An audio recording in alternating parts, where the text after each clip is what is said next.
Turn on. Across the week of man, Steve Harvey. Tune in. The Satan, the black magician, is not seeking that kind of... I think we're both control. When you do the calculations, more or less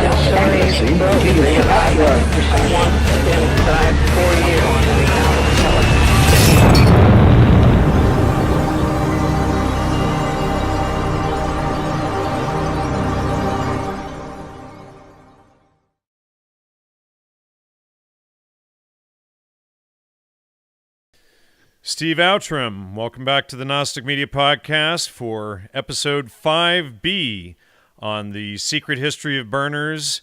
Merry Christmas, Happy New Year, and all of that, Steve. Good to have you back. Thanks, Jan. Happy holidays, everybody. And this is part 5 is Burning with the Man. So we've recorded part 5a. Didn't get as far through as I'd hoped to, so this is a continuation of that. And where we left at the end of part 5a was basically looking at all of the players involved with Burning Man, from their the individuals to their corporate partners, the government agencies that they work with. They're all connected to the man at some of the highest levels. So how can you really say that this thing is counterculture with such a large presence of the man? And that's what we're really going to delve in again today. So let me share my screen. So one of the things that you'll notice if you go to Burning Man a few times is that every year there's different military aircraft that fly past. And there's actually some photographs here of Black Hawk helicopters spotted very low over Burning Man, just a few hundred feet above the surface, hovering there. This was actually the year that General Wesley Clark, the former Supreme Commander of Allied Forces for NATO in Europe, visited Burning Man for the first time. And everybody thought when we saw the Black Hawks that they were bringing General Clark in, but turned out he came in by car with John Perry Barlow and had to wait in the front line to get into Burning Man for about 8 hours in the car, just like everybody else. So that if he wasn't senior enough to warrant the Black Hawk, then what was it doing there is a pretty good question. So some of the other aircraft that have been spotted, the Chinook cargo helicopter, Apache, which is a combat helicopter, F-14, 15, 16, 18, 22, all fighter aircraft. C-130, which is a large propeller cargo aircraft. It's also used for electronic warfare. And the V-22 Osprey, which converts from a helicopter to an airplane. They've all been seen flying over Burning Man. You also have the police force there basically have ex-USAF helicopter, a Huey. They were used in the Vietnam War. And the guy who is the chief pilot for the Washoe County Sheriff's Office, he came from the Naval Air Station Fallon, which is just over the mountain range from Burning Man. He was actually the second in command there. So he went from second in command at the Navy base to flying these choppers over Burning Man and the rest of Washoe County year round. The military presence has been there for quite a while. This is a tweet from Danger Ranger, a founder of Burning Man. He says that in 1993, 2 F-14s flew overhead 50 feet above the playa with full afterburners on. So in 1993, Burning Man was, 100 people, 200 people. It was absolutely not the well-known, internationally famous crowd that it is today. So what was the military doing there in 1993, and why were they flying over it, so close to the Earth? It doesn't sound like a normal military training mission to me. The reason, or one of the reasons for such military overflights may well be that Burning Man itself is actually on the Lovelock Aerial Gunnery Range. And the whole area where Burning Man takes place is the Reno Military Operations Area. The airspace above Burning Man is restricted, even though there is an airport at Burning Man and light aircraft take off and land there. But this two ranges, the North Range, which is where Burning Man is, and the South Range, 1.5 million acres between the two of them, and that wasn't enough for the Navy. They actually wanted to expand the area under their control in the region to 2.8 million acres. But these are basically bombing test areas. There was a crash there of the SR-71 Blackbird spy plane. in 1967. There are very, very few crashes of that aircraft. That's one of the most classified aircraft that there was when it was operating at the time. Nobody died from the crash. The Naval Air Station Fallon, that is basically just over the mountain range from Burning Man to the south, that's been a military base since World War II, and it has an electronic warfare range. One of the Navy's first ones. It was also one of the very earliest computer sites. So in the history of computing after World War II, what really drove the growth of mainframe computers was the system called SAGE that was created by IBM, and it was basically the air defense system for the United States. So at NORAD, Cheyenne Mountain, you have the National Air and Space Command. They're tracking everything in the sky. And there's a whole bunch of radar stations feeding that data together to this grid, and that was pioneered. One of the very first sites out here at Naval Air Station Fallon, where Burning Man is, by the MITRE Corporation, which is MIT's version of the Stanford Research Institute, similar also to the RAND Corporation. Also at NAS Fallon in 1995, the Navy moved their construction battalion called the Desert Seabees out from Alameda in the San Francisco Bay Area to the desert. So about the time that Burning Man started to get bigger and larger is about the time that the Navy has brought out this battalion that goes to desert environments and constructs instant pop-up cities on behalf of the military. Also at NAS Fallon is the Top Gun. Everybody knows that movie with Tom Cruise, Top Gun. Well, that is actually the name of the Navy's elite air combat training school. And they also have one called Top Dome, which is for aircraft carrier training. And you're a long way from an aircraft carrier in the deserts of Nevada, but this is one of the Navy's main test centers. There's a lot of controversy about the naval ownership of this area. People use the desert for recreation as well as Burning Man. There's land sailing that goes on there. There's some hiking and camping, and also a lot of amateur rocketry, which I'll get to in a second. But the locals of the area they wanted access to the land. The Navy's like, well, this is our restricted area. We need it for training. This battle kind of went on for decades, and at the end of it, the Navy turned most of the land over to the Bureau of Land Management for public use, and just only retained 240,000 acres. So the Bureau of Land Management now responsible for this. What are they going to do with the land? Well, Burning Man is the largest money-making event, a permanent event on federal land in the country. And in 2015, government probably made about $4.5 million from Burning Man. The state of Nevada's also been seeking a live entertainment tax, 9% on the Burning Man tickets, which is about another $3 million a year coming in. So, yeah, the government has found a financially lucrative and productive use for this ex-Navy land. The location of it is sort of halfway between Area 51 and Mount Shasta. And if you did need to land a UFO, this is an ideal spaceship landing site. It's the flattest place in the United States, the Black Rock Desert. It's also, for the amateur rocketry, it's been named as the best launch site on Earth, and it's also been called the Kitty Hawk of the 21st century. This is in the early 2000s. These amateur guys launched a satellite into space. And that's what they're calling the Kitty Hawk, that no longer do rockets have to be built by the military and governments, that backyard enthusiasts can just fire up their own space rockets. And right. and an interesting angle on the rockets is Jack Parsons from JPL, ultimate occultist, follower of Aleister Crowley, doing rituals with L. Ron Hubbard. He's super into rocketry. His own amateur rocketry launched his first one. They used to go to a site called Devil's Gulch down near Pasadena. And he put the five-pointed star, the pentagram, inside his rockets to pack with explosive powder, putting a satanic symbol right in the American rocketry program from the beginning. So there's a coincidence again. We've got Jack Parsons, occult, rocketry, military-industrial complex, Aleister Crowley, all of that. And we've got Burning Man, occult, and it happens to be on one of these rocketry test sites as well. Wow.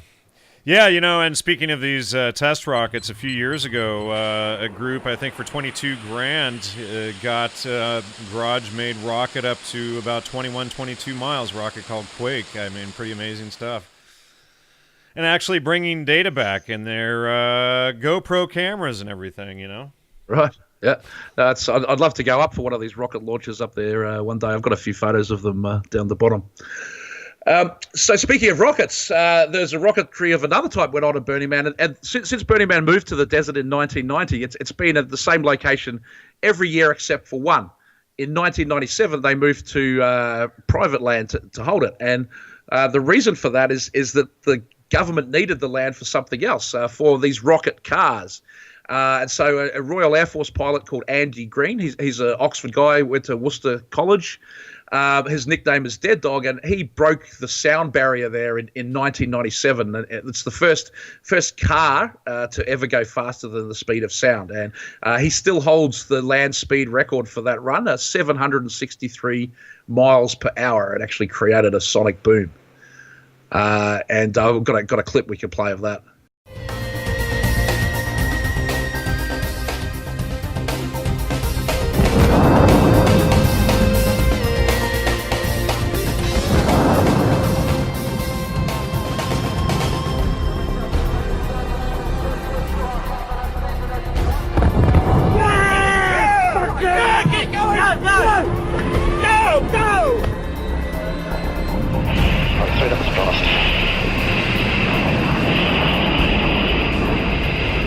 Shoot one. Yes, we got it. Everything is going to be wonderful.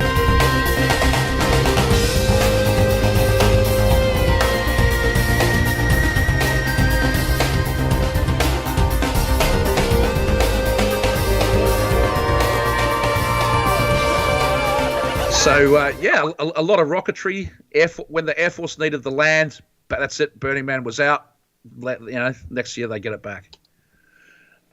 This is a map of the different training and target ranges for Naval Air Station Fallon. And I've put a star there approximating where Black Rock City is. It's just off the map. It's over the next mountain range, the West Humboldt mountain range from Fallon. And this B-20 range there in the Carson Sink, that's their electronic warfare testing range. There was a famous UFO incident there. In 1952, a whole bunch of lights were sighted in the sky. They were pursued by planes. It's known as the Carson Sink incident. It's never been explained. There've been a number of different UFO sightings in the area, and in fact, it shows up on a website called Mars Anomaly Research, and I've put the photos from that on the right. Where these guys, they go through photos of Mars and Antarctica and things like that, looking for strange stuff. And they have found a whole bunch of very, very bizarre structures and things around this Naval Air Station Fallon. So very, very close to Burning Man. On the top right there is this thing appears to be made of shipping containers, some form of city or temporary housing structure made with shipping containers.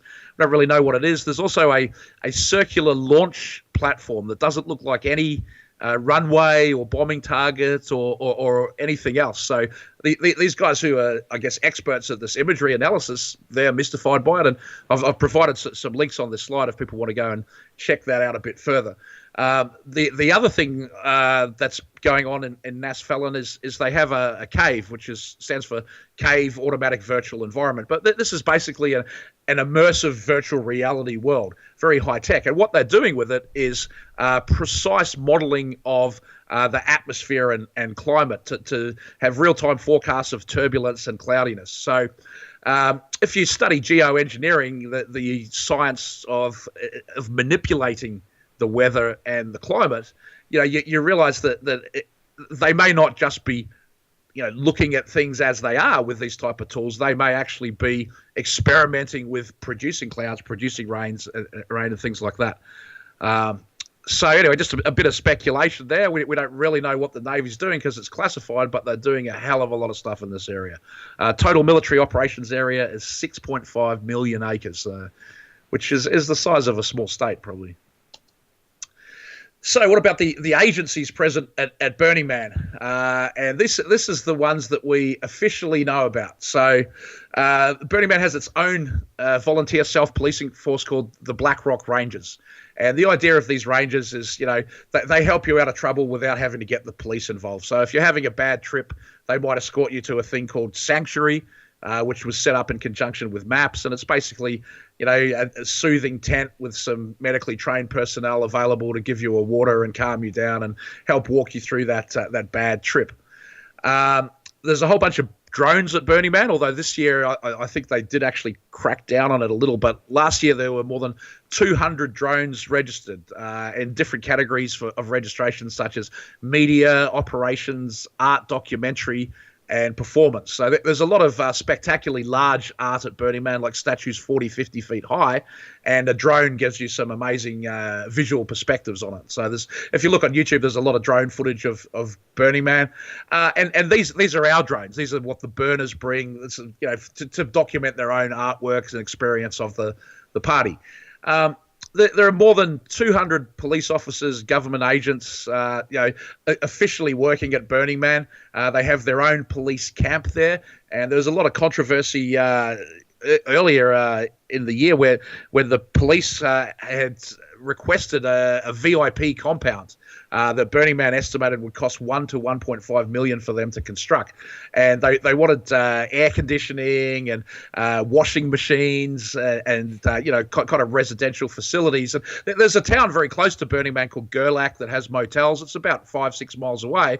And Burning Man was like, why don't you guys stay there like you have, for the previous 20 years? I'm like, no, you need to buy us a compound. And so this led to some public spats between Burning Man's management team and the Bureau of Land Management. And Burning Man went all the way up to Harry Reid. And they hired a guy that was Harry Reid's former chief of staff and used to run the BLM to handle negotiations with them. And one of the rumors that I heard that I think is pretty credible, but a big controversy with this police compound at Burning Man was that they wanted to have refrigerators for ice creams, and in particular a thing called a Choco Taco, which if you've ever had one of those, it's pretty nice ice cream. And anyway, people thought that was funny, and it was just a case of the police going too far. But what I heard is that one of the most popular police stings that goes on at Burning Man is a very cute young girl will go into a camp, and she's got like a little refrigerated cart with all these ice creams in it. And she says, hey, does anyone want an ice cream? And Burning Man is all about gifting. So she gives out ice creams, and then the people, she sort of like doesn't say anything but looks around at the people at the camp. And there's not an obligation to barter at Burning Man, but there is a bit of an expectation that if someone gives you a gift, you try to give them a gift back. That's what the gifting culture is about. And so this girl's handed out the ice creams. What are people going to gift? What do they have on them? Well, maybe they pass around a joint. Maybe they offer a hit of LSD or whatever. The girl goes, leaves the camp, walks away, and then 5 minutes later, the police come and they know exactly what went on and who had the drugs, and they get busted. So that may well have been the motivation for the police watering the refrigerated ice cream containers, is that they use the ice creams in their undercover stings. There's all kinds of stings going on at Burning Man, and because it's an all-ages event, it makes it, ideal for the police to nab people. If someone comes and they're 20 years old, and they're at one of the rave camps where there's 5,000 people on a dance floor, and there's a bar with a line 4 deep. I mean, they just walk up and ask for a beer, and someone hands them a beer, But boom, that's underage. That's 20, so that person can be in serious trouble. They're also looking for food safety violations. So there are undercovers going through all of the food camps looking for irresponsible handling of food. The government teams are integrated together between the Bureau of Land Management and the sheriffs. There's sniffer dogs going up and down the line as you're coming in. So one thing I heard was a couple of years ago they had to bring dogs up from the Mexican border because there was such a requirement to use them.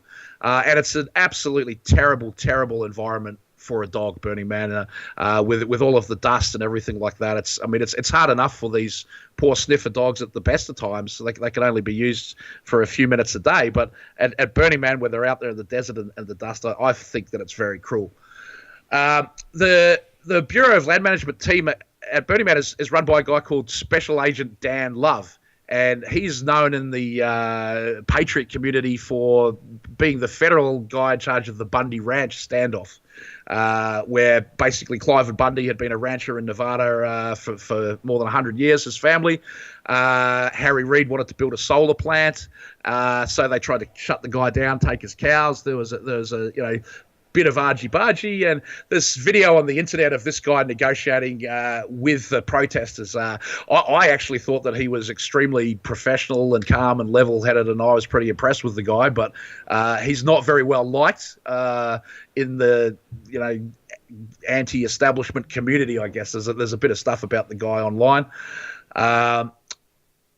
Other organisations there, we've got this is on Paiute Indian land, or you have to cross Paiute Indian land to get to Burning Man. So they have reservation police as well, the highway patrol.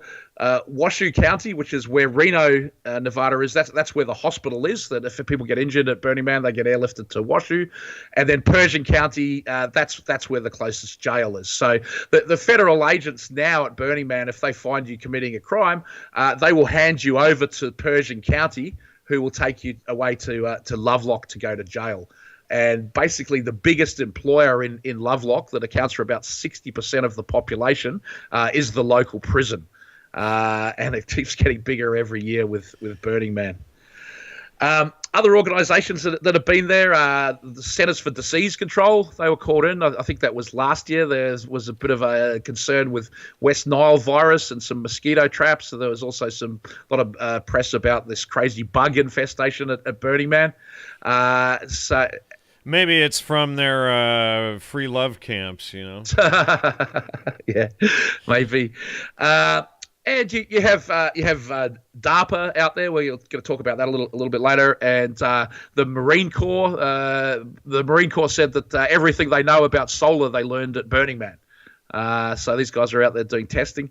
Now the guy who runs Burning Man for the government, the project, well, the manager of the Winnemucca District Field Office, in the photo to the right, the one in the middle. The guy standing on the very, very left of that photo is a guy called Gene Seidlitz, and he used to do the job, but when all of this thing went down with the VIP compound, he was scooted off to the side. He was reassigned, and they started looking for somebody new. And something very interesting about that position was that it required a Q-level security clearance from the Department of Energy. And that's the equivalent of top secret SCI, which is SCI is a sensitive compartmentalized information in the military and intelligence circles. So this is equivalent of a top secret security clearance. Why? For a rave? Like, I mean, I don't know. I really can't explain that. But something interesting that's happened just between filming Part 5A and today is that they have actually appointed a guy to this position. And, yeah, no problem with the security clearance. So this is the new guy running Burning Man for the government officially. Justin Drew, his title is District Manager, Bureau of Land Management, Winnemucca Field Office. And he's a career Navy guy. He started out in avionics, working on helicopters. He showed real aptitude for that, got promoted quickly, started leading teams. And then he became the right-hand man for a 4-star general in Southcom. Now, I don't have specific confirmation because it's pretty hard to get information on this guy, but there was a 4-star Marine general running Southcom, a guy called General John Kelly, and usually, there aren't multiple 4-star generals in one branch of the military like that. So I'm pretty sure he's the right-hand man for this guy, John Kelly. Kelly has been named by President-elect Trump to be the new head of the Department of Homeland Security. So, and Kelly himself, actually, in the late 90s, he was the right-hand man for General Wesley Clark when Clark was the head of NATO. So Wesley Clark goes to Burning Man. His former right-hand man retires, and then he runs Homeland Security.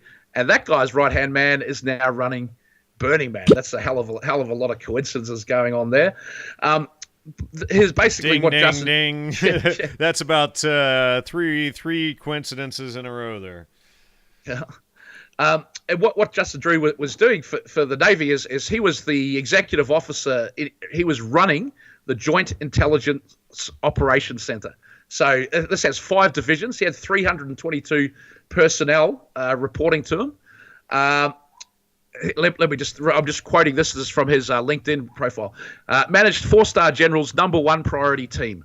Led multi-service team of Department of Defense, government service and contractors, and successfully collaborating with interagency partners to include Federal Bureau of Investigation, Defense Agency, Central Agency, Alcohol, Tobacco and Firearms, Drug Enforcement Agency, Immigration and Customs Enforcement, National Security Agency, and U.S. Treasury in combating global priority via a presidential directive. So this is the president's number one directive and problem, and the general assigned to it, his number one priority team. The guy's running it. He's got multiple people from the CIA, DIA, and NSA reporting to him, right? And the area of interest is Southcom, the U.S. Southern Command, but it's basically all South and Central America. 31 countries, 16 dependencies and areas of special sovereignty, 1/6 of the landmass of the world. And if you have a look at what's happened in this region, in this Southern Command, in relation to drugs and transnational organized crime, in the 80s, the days of Narcos and Pablo Escobar, these cartels out of Colombia basically ran the drug trade, the Cali and the Medellin cartel. And now that seems to have been consolidated under the Sinaloa cartel, operating out of Mexico, with strong ties to Chicago. And the number two guy of the Sinaloa cartel, they arrested him and they brought him into trial. And in his trial, he said, I work for the American government. I'm an employee of the CIA. And everything about the trial got shut down, classified, and we don't know what happened in that trial ever since with this guy. So here's all of the might of all of the military and intelligence. And these guys are cooperating with Interpol and other groups, the UN. Satellites, planes, electronic warfare, spies, humans, SIGINT, watching the drug trade. And in 30, 40 years of this, the DEA was 1973, it was founded, they still haven't been able to figure out who the main guys are. They got Pablo Escobar. That's one guy in 30 or 40 years. So basically the conclusion you can draw from that is one of two things. Either the drug dealers are so brilliant and clever that they can just completely outsmart all of this military and intelligence might, or the drug dealers are the military and intelligence might. And when you look at, Tim Leary and all of these guys and their backgrounds with the CIA and all of the MKUltra people, it's clear that the CIA is running the drugs. Which is the ironic part as we go through these slides here, because you're looking at all of these military and police personnel doing raids in the camps and rounding up the drugs while the CIA are providing it on the other side. Exactly. So they have a little closed loop system going there. The federal government basically feeds the local your local departments by creating criminals and creating rave parties to sell their drugs at. Yeah, and if you look at the history of drugs, you find the British East India Company, and basically the entire Western world, as we know it, has been built on this drug trade coming out of the British East India Company, and they wanted to have a monopoly, and the oligarchs behind it. Well, I was just going to add, it appears that, with the opium drug trade, it appears that Thomas Henry Huxley was involved in that. And then you have his grandson, Aldous Huxley, as one of the key architects of MKUltra and creating the counterculture and selling drugs to the kids. Yeah. So it remains to be seen what will happen with this guy coming into Burning Man. Will there suddenly be no drugs at Burning Man because now the specialist in the international drug trade is looking after it? I don't know. From his LinkedIn profile here, he says that he's had the job since February 2016 to the present, 11 months. And that's very interesting because the job was advertised later than that, and the announcement of his being appointed only happened about a week ago. So he's been on the job for nearly a year, but they've only just announced it. The other thing is that there's no information about what his rank in the Navy was. And I would think that this guy would have to be pretty damn high-ranking to be the right-hand man for a 4-star general.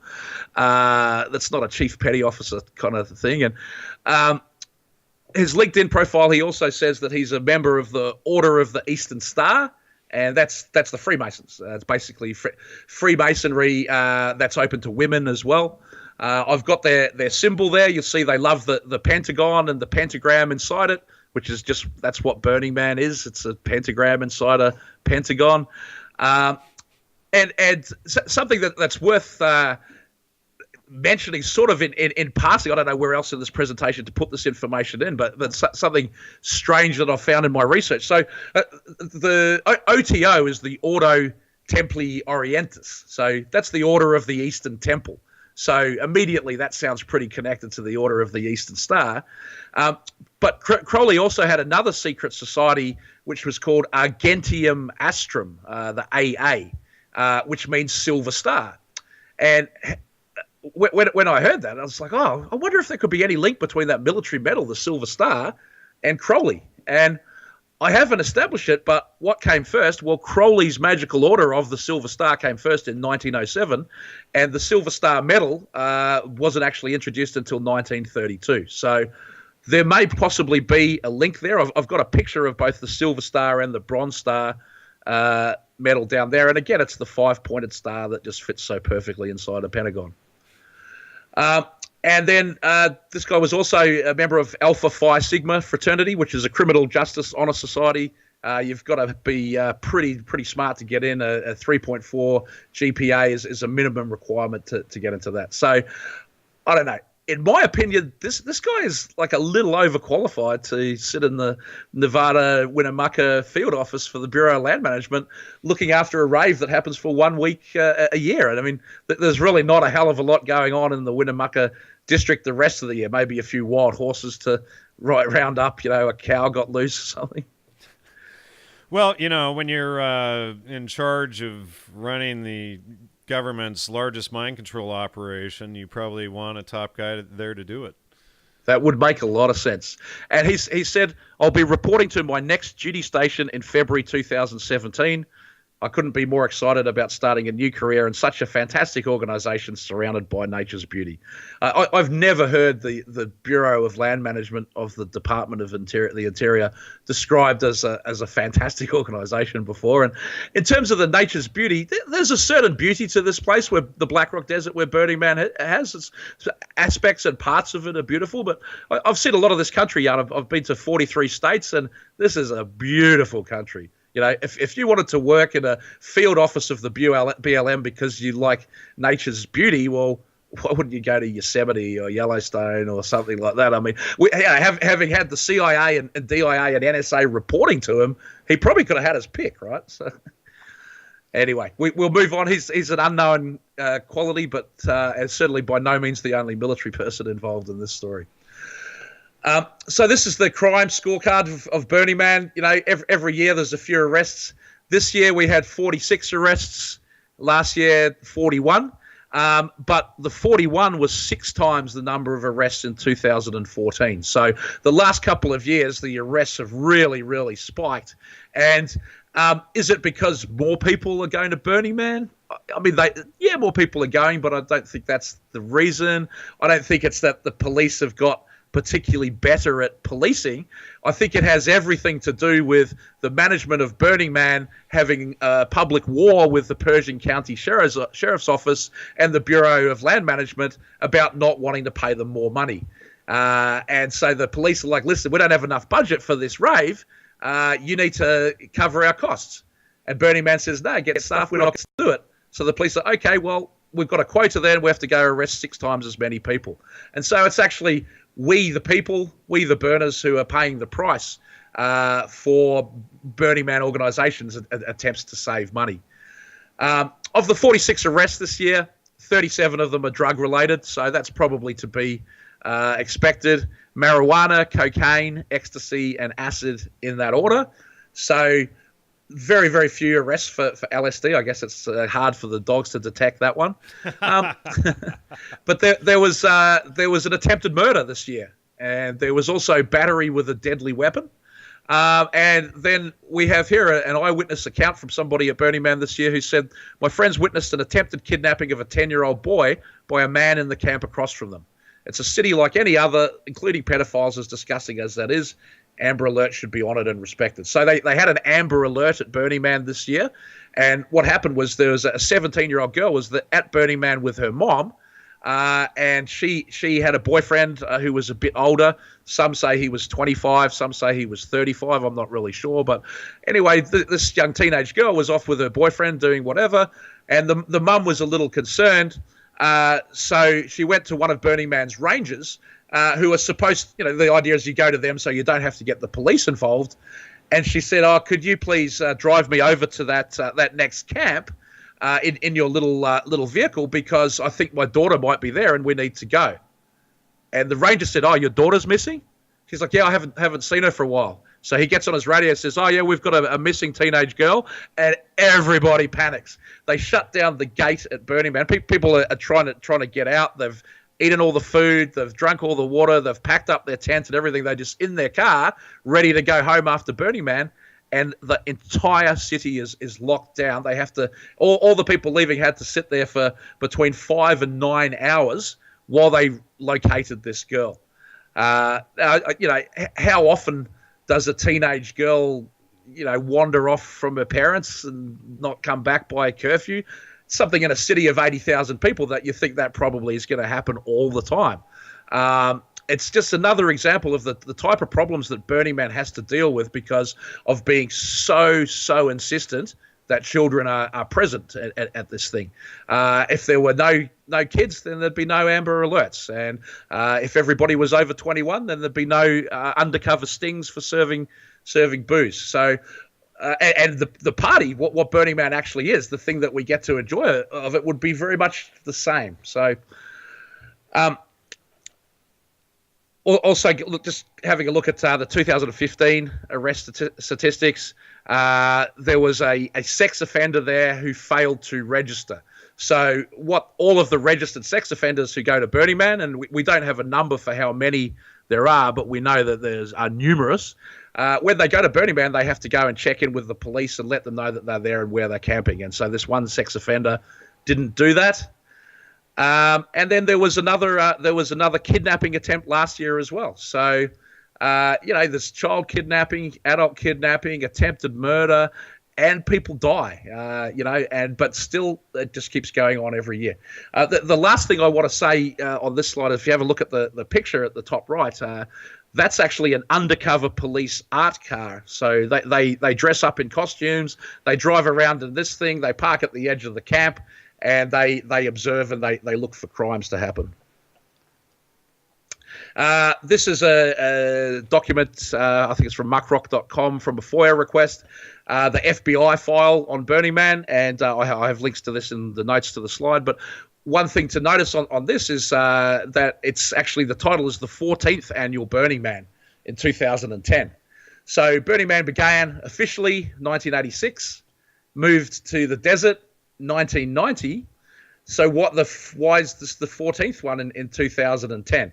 And basically the current ruling group that is the management of Burning Man took over in 97. And that seems to be as when the FBI got involved as well. And it seems like they've been going to Burning Man every single year since then. Another thing noteworthy from this document is that it goes to the domestic terrorism squads. And so there actually was a threat of, an assessment of what sort of terrorist threat is there at Burning Man done back in 2010 by the FBI. The FBI concluded that the main thing to worry about is people doing drugs at Burning Man. So it's genius police work. But I think I actually have a clip of that. The FBI. This is a great story. The FBI has gone deep undercover to investigate an annual art festival. Yes, you heard me right. Agents have apparently been checking out Burning Man in Nevada. Graham Cates is here with me to explain. What's up? So explain this. This is really, but this is not uncommon for the FBI, but Burning Man? Yeah, I mean, for a long time, the FBI has been interested in kind of popular music and culture for a variety of reasons. And in this case, what documents are revealing is that they've infiltrated Burning Man basically to test their own intelligence gathering capabilities and their own new technology. And also they're like kind of general anti-terror game when it comes to large events. So what are they looking for? I mean, there's definitely, it's not like a news flash that there's probably going to be some weed there, right? Right, exactly. So they actually say probably the biggest threat is at Burning Man is the use of illegal drugs. Oh, stop the presses. And they conclude that it's an artisan and cultural event, which is funny. Like, I mean, you could have gotten that from the website. Yeah, for real. I mean, and so I guess this sort of a serious question is taxpayer money going to fund investigations into the obvious? Yeah, I mean, they see it as like a trading thing, so I think that's how it would be justified. And actually, at the very beginning, they were actually called by a security company to check and see what the threat level was for people at Burning Man. But it looks like they just kind of set up shop there and said, look, let's go back every year. And then this is the DEA. The DEA's at Burning Man as well. They got like a 43-page file. It's almost entirely redacted. So, yeah, the FBI and the DEA are out at Burning Man, and not only are these the agents, the officers of FBI and DEA, but they also have their undercover informants, which brings us to this case, which I call the LSD Silo Gang. And this is an absolutely fascinating story, and it's so complex, so many layers to it. I'll try to do it as much justice as we can in our limited time here today. But there's a Vice documentary on this underground LSD silo gang I recommend to watch. But these LSD clandestine chemists found a bunch of former nuclear missile silos that were underground bunkers. And they decided that these facilities were absolutely ideal for the manufacture of LSD. So they had a remote facility in Kansas. It was a long way away from anywhere, and I guess the thinking behind it was to separate the manufacturing of the LSD from its distribution. And they were gearing up to produce between 10 and 15 million hits of LSD every 5 weeks. Now that's about, in some considerations, they believe that it's as much acid as Bear Owsley made in his entire career. They were going to churn out every 5 weeks. I was discussing this case with one of my sources yesterday, and we just couldn't believe, like, who's actually taking all of that LSD? Like, can there really be worldwide demand, that many people on LSD, that, there's 10 million people dropping acid in a month around the whole world? Yeah, I don't know what to think of that. I mean, it's hard to fathom that they could be selling, or people could be consuming that much. Crystal Cole knows, who you have right there in the photos. And apparently that connects into the Defense Intelligence Agency. Yeah. So the main characters in this gang, there's a guy called William Leonard Picard. He's currently in prison doing 2 life sentences without parole. And he's a Harvard-educated chemist. He had a master's of public policy from Harvard's Kennedy School of Government, which is basically a feeder school for the NSA and the CIA. And if you read his book, he's got a sort of a Roman a clef. It's a written as a novel, but it's basically incorporates elements of his life and his philosophy. And when he was at Harvard, they used to have, like the head of the DEA, or, the head of narcotics programs for the FBI would just pop around, and they don't even really do guest lectures, these guys. They more just kind of do cocktail parties, and then all these students come and hang out with them, socialize, exchange business cards, hit them up for jobs or whatever. So this guy Picard was working with the State Department. He was the deputy director of drug policy at UCLA, and he was there working for Mark Kleiman, who also was the professor that trained Rick Doblin from MAPS. Another guy in the gang here is Gordon Todd Skinner, and he came out of Tulsa, Oklahoma. His mom was a Tulsa socialite, and she's on a thing called the Committee of 200, which was started by Christy Hefner, Hugh Hefner's daughter, that runs the Playboy empire. And basically, this is the most elite women entrepreneurs in the country. One of the Bronfmans is a director of it. So yeah, she's a Tulsa socialite. The family company made springs for NASA and for robotics programs and for the aerospace. So he came from a fairly wealthy family. Skinner's stepfather was a special agent for the IRS, for the Criminal Prosecutions Division of the IRS. He also worked with the DEA. So this kid grew up with IRS, DEA, FBI people coming around the house talking about cases. He got involved with them very early on as an informant. So Skinner was working with the DEA as an informant in multiple cases since about 1983, I believe. And then the other guy, Picard, he walked into the DEA office when it began in 1973 and said, hey, I'm here and I want to work with you guys and I want to be an informant. So he was very well known to the DEA as well. And then the third guy in the gang pictured at the top there, a guy called Clyde Apperson, who was involved with Picard in the manufacture. So in the whole history of the DEA, there have been 4 seizures of LSD manufacturing facilities. 3 of those were these guys, Picard and Apperson. Right? So although he's been known to the DEA since 1973, he's somehow managed to be the main manufacturer of LSD in the world.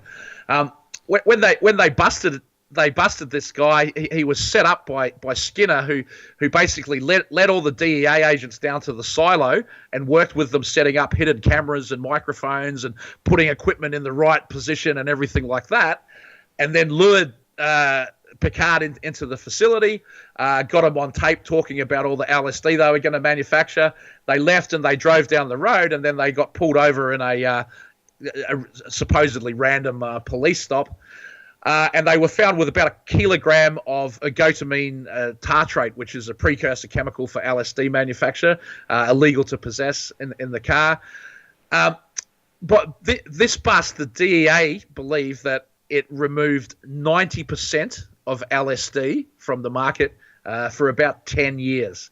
And in the other previous biggest drug bust they've ever done, it didn't even affect 10% of the supply in the market. So let me just add here. William Leonard Picard, he was a student of Mark A.R. Kleiman. Mark A.R. Kleiman worked for the U.S. Department of Justice. He's famous for a quote that he wrote in an article on drug trafficking and drug trade in Afghanistan. And he says in that quote, again, it may be possible to target counter-narcotics specifically against insurgency by selective enforcement that effectively tolerates pro-government traffickers and corrupt officials. Now, why is this important? A few minutes ago, you mentioned an organization that was represented at Burning Man called MAPS. Now, another student of Mark A.R. Kleiman just happens to be Rick Doblin, who is the founder of MAPS, and then Rick Doblin is also the same person who had MDMA or ecstasy outlawed and then created MAPS to get it legalized for medical use. So he actually had it outlawed and then founds the organization to make it legal again. So these are all people surrounding this guy, Mark A.R. Kleiman, or students of his anyway. Yeah, I mean, it just you go down a lot of rabbit holes with this story. But they had a lot of money to launder. There was a guy called Petaluma Al, and he was their main distributor, I guess. So they would make the LSD, and they would deliver it to Petaluma Al in Denver, Colorado. That's before they moved out to Kansas. That's where they did a lot of their production. I'm not sure if the guy actually did live in Petaluma or why he's called in Petaluma Al, but there is another clandestine chemist in Petaluma, a guy called Colonel James Ketchum from the Army Chemical Warfare Center. And so I don't know if Al is Army Lab, Petaluma Army Lab. I don't know. That's pure speculation on my part. Colonel James Ketchum has been out to Burning Man as well. He came out in 2007 with Sasha Shulgin. So these and Sasha Shulgin invented the MDMA that all these guys were distributing, and he was an agent for the DEA and at Bohemian Grove, etc. We'll get the next slide is on him, so we'll get to him in a second. But anyway, this guy, they were selling the acid to Petaluma Al for 29 cents a hit, and they sold about $30 million of LSD to him over a period of, I think it was about 18 months. So where the hell did all this LSD go? I mean, that's like 100 million hits of acid. Where's it gone? I don't know. One of the things that Picard was studying when he was working for UCLA is the various drugs being done in the rave scene, and he found that in the California rave scene was a lot more MDMA, and the New York rave scene was a lot more LSD. So I don't know if that's just a coincidence that the grandfather of MDMA, Sasha Shulgin's in California, and that's people are doing MDMA at raves or not. Anyway, these guys, Skinner and Picard, they met each other at a Sasha Shulgin speech at a MAPS conference in San Francisco. So Shulgin is there talking about it. They're in the audience, and Skinner says, "Hey, why don't you come round to my house?" Now, his house, it turns out, is Jerry Garcia's house at Stinson Beach. After Garcia died, this master LSD criminal, Gordon Todd Skinner, working for the DEA, moves into Jerry Garcia's house. And they get together. They have like this gathering of LSD dealers and chemists at Jerry Garcia's beach house where they're like, look, what are we going to do, you know? Jerry's dead. The Grateful Dead might have to split up. How are we going to make LSD for the next 10, 20 years? Presumably was the topic of conversation. This is actually covered in Jesse Jarno's book Heads, which I recommend to anyone interested in psychedelics. He talks a bit about this meeting. And anyway, they've agreed to go into business together to produce LSD. They did work together producing LSD for a while. And then kind of it all fell apart. And what happened was, I mean, there are about three books on this. I've tried to make my way through the books. Crystal Cole wrote a book, The Stripper. Picard wrote this Roman a Clef, and then one of the DEA agents wrote a book as well. And then I've also read thousands and thousands of pages of court transcripts from this. Some of the court testimony has been redacted and is not available. But a lot of it is, and it's one hell of a story. But as best as I can piece together, Skinner has gone to this audio supply store in Sacramento the week before Burning Man, and he's rented $150,000 worth of equipment, stereo equipment, and he's taken off with it. He's just never come back. And so the audio supply place called the cops and filed a police report about their stolen equipment. Now, the guy Skinner is involved in many DEA setups, many DEA stings. He's also a drug dealer himself. All these guys have done time, multiple times before this big bust in 2000. The police at Burning Man. So Skinner's at Burning Man, and he's been handing out apparently this bad acid, and some of the people in the camp didn't like it, and so they went and complained to the Rangers that someone there was like acting kind of weird. And so this like Persian County BLM kind of Joe Schmo, low-level ordinary fella police guys come up to this RV and say, hey, can we search the RV? And Skinner consents to the search, believing that it's clean. And inside the RV, they find 341 grams of MDMA powder. That's a hell of a lot of MDMA powder, right? That's a hell of a lot. So anyway, his excuse is that he wasn't actually selling this MDMA powder. It was just that was his supplier gift. He was just handing it out for free to people, and that's how he was going to meet girls at Burning Man. And so anyway, I think they've checked this guy out. They've found there's this warrant out for him. For the stereo equipment from Sacramento. They've taken him into the slammer. He's caused some problems, and they put him in solitary confinement for a month. And after a month in solitary confinement, he's sort of freaked out a bit. He said, listen, I want to cooperate, get me out of trouble. And presumably what the DEA, FBI says, listen, you're in a lot of trouble, and if you're going to get out of this, you have to give up someone really big. So Skinner says, I am part of a drug distribution organization called the Brotherhood of Eternal Love.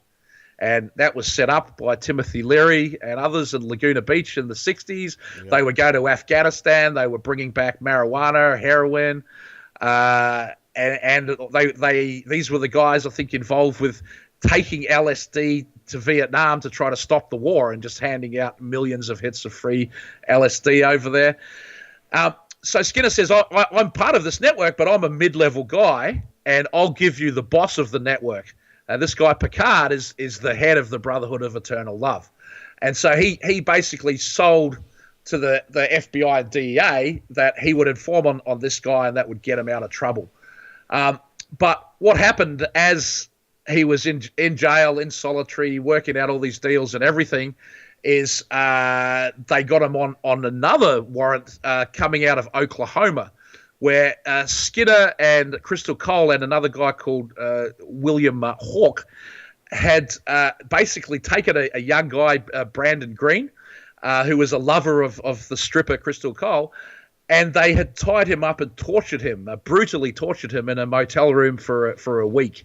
And I've got links to the details of the case downstairs. But here's Brandon saying, 2 weeks prior to my kidnapping, Crystal had spent a lot of time and energy in the search for an anointed person to create her a pure white prayer robe that was designated for a special occasion.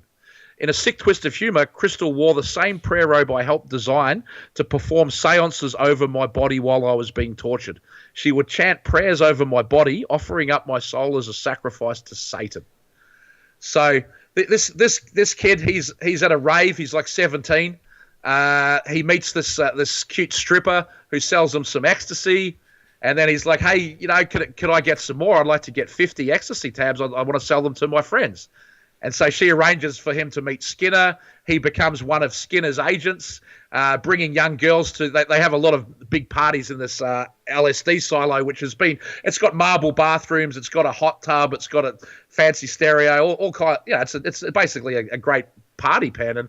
And what this guy Skinner does is he has he calls it the Eucharist or the sacrament, and it's the communion wafer, the Catholic communion wafer, laced with LSD and all kinds of other drugs. He's an experimental psychonaut. This guy claims to have done at least 167 different types of drugs, but never cocaine. And he does these rituals where he's handing out the sacrament to everyone at the party, and they all partake of the sacrament. So the theme of Burning Man this year is radical ritual, and ritualizing this drug taking and these orgies is something that seems important to these Satanists. So anyway, while the guy is tied up in the room being tortured and injected and stuff, Skinner leaves the motel room, leaving Crystal Cole in there with the guy, to go out to a meeting with the DEA. And he's sitting in the DEA being interviewed and questioned on one of the other cases that he's informing in while he's got this guy tied up. He walks out of the DEA and he goes back to the torture chamber. Unbelievable. So this guy's doing a life sentence as well for this kidnapping and torture. And his nickname in jail is Hannibal Lecter. He's a pretty trippy guy, but people think of Burning Man as all fun and games, and hey, someone just gave me some free MDMA. How nice! Well, it's Hannibal Lecter, Well, and Crystal Cole has her YouTube channel where she's still out promoting. As far as I know, I haven't watched her show for a few years, but where she's still out promoting LSD and all these drugs and hippie peace and love and everything. And she was at the center of all of this stuff, and very possibly, I can't prove it, but very possibly she was, working with the Department of Defense or one of these agencies. Yeah, well, that's quite possible. The Defense Intelligence Agency. The guy that the other collaborator in this torture, this guy William Hawk, if I'm not sure if I'm saying his last name correctly, but he was apparently an old military intelligence buddy of Skinner's. That's according to Crystal Cole. in the book Trip to Oz, which is the DEA agent's book about this case. So that raises the possibility that Skinner was military intelligence. This other guy was military intelligence. William Hawke's father is a member of the Knights of Malta. So that's getting right up to the top of the power structure of the pyramid involved in this. Anyway, quite a few people here with spooky backgrounds. But one of the key points that I really want to make is that this guy doing the torture was working for the DEA. And he believed, his defense in his trial was that he got immunity from prosecution. And because he had that immunity, it was like the Knights of Malta, a diplomatic immunity, that he can go and do whatever crimes he wants, and that's fully sanctioned by the DEA. And this is a very, very intelligent guy. They grew up in a family of FBI, DEA, IRS guys dropping around all the time, working for them for like 20, 30 years. It's not like some little kid suddenly got his idea about this immunity. So he probably had a good reason to believe that. Now, further going down the rabbit hole in the story is that in Picard's defense, he said, well, look, I actually work for the CIA. And he said, I'm working with the CIA and the State Department on this deal with the Taliban to trade 800 tons of heroin for Stinger anti-aircraft missiles. So Picard was busted in 1988 in Mountain View in the Bay Area.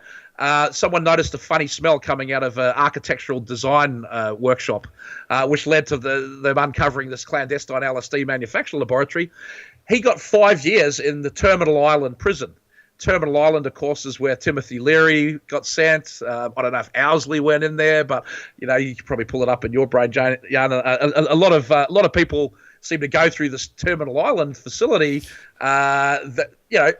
possibly on assignment for the CIA. While he was in there, he befriended a Muslim terrorist with ties to the Taliban. And then it was basically through this contact that he got information that the Taliban had these Stinger missiles, and he was trying to arrange a deal to trade the Stinger missiles for 800 tons of heroin. And one of his witnesses to this was, I think, a deputy director of the FBI or State Department, who came into the trial and said, yeah, the guy contacted me. Yeah, he contacted me about the Stinger missiles. I passed on that information to the CIA, and they said the serial numbers checked out. So that's not something he made up. He was working with these guys, but the CIA turned around and said, this guy, he did approach us, and he wanted to do this deal, but we didn't take him up on it. So the CIA washed their hands of it. It may well be that they wanted to have anti-aircraft missiles in the hands of Al-Qaeda, ISIS, Taliban type groups. It may also be that they wanted that 800 tons of heroin shipment for themselves and for their own networks, and they didn't appreciate this guy trying to interfere with it. But the judge in his sentencing, and Picard's lost 2 appeals on this case as well, has said, listen, even if you were working for the CIA, doing a deal in Afghanistan for heroin and Stinger missiles, that has nothing to do with manufacturing LSD in a missile silo in Kansas. And he was kind of stymied at that point. And I think from our research, we could say, well, it quite possibly may have been connected to the manufacture of LSD, since LSD is the drug invented by the intelligence community. But how do you prove something like that? And so you work for the devil, you're going to get screwed. One final. I'll say 2 more things. So these guys were very involved with money laundering as well. They had a whole bunch of Dutch guilders because they were selling the LSD to Amsterdam.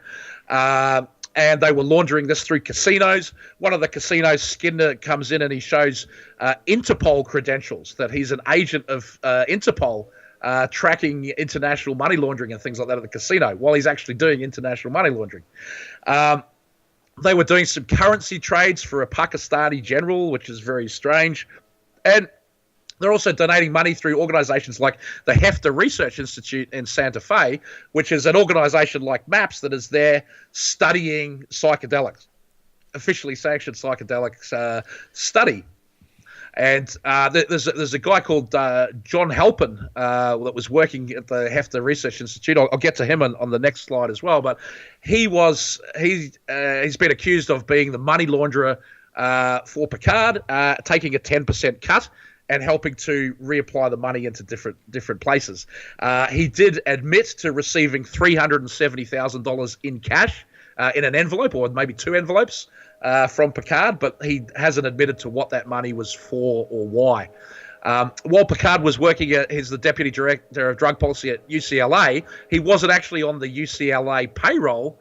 It was actually funded by an anonymous donor who sent $140,000 of checks to Mark Kleiman to pay for Picard's salary once it looked like they wouldn't be able to justify him being there anymore. So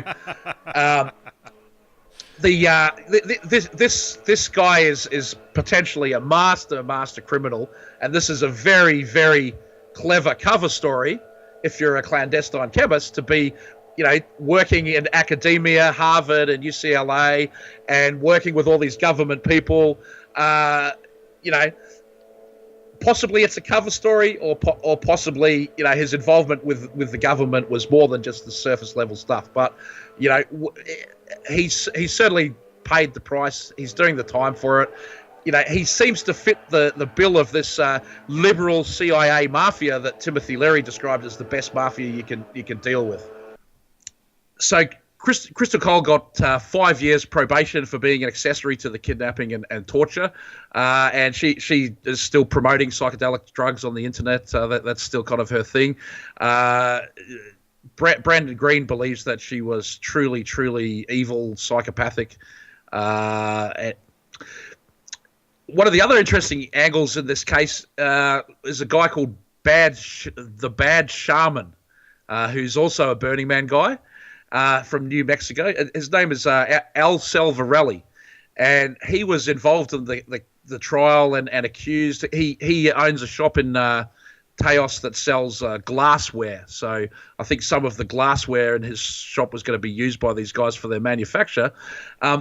He was I don't think he was actually charged with anything in the case, but he was a witness. And as a witness, he needed lawyers and legal expenses. It was a little bit unusual for a witness.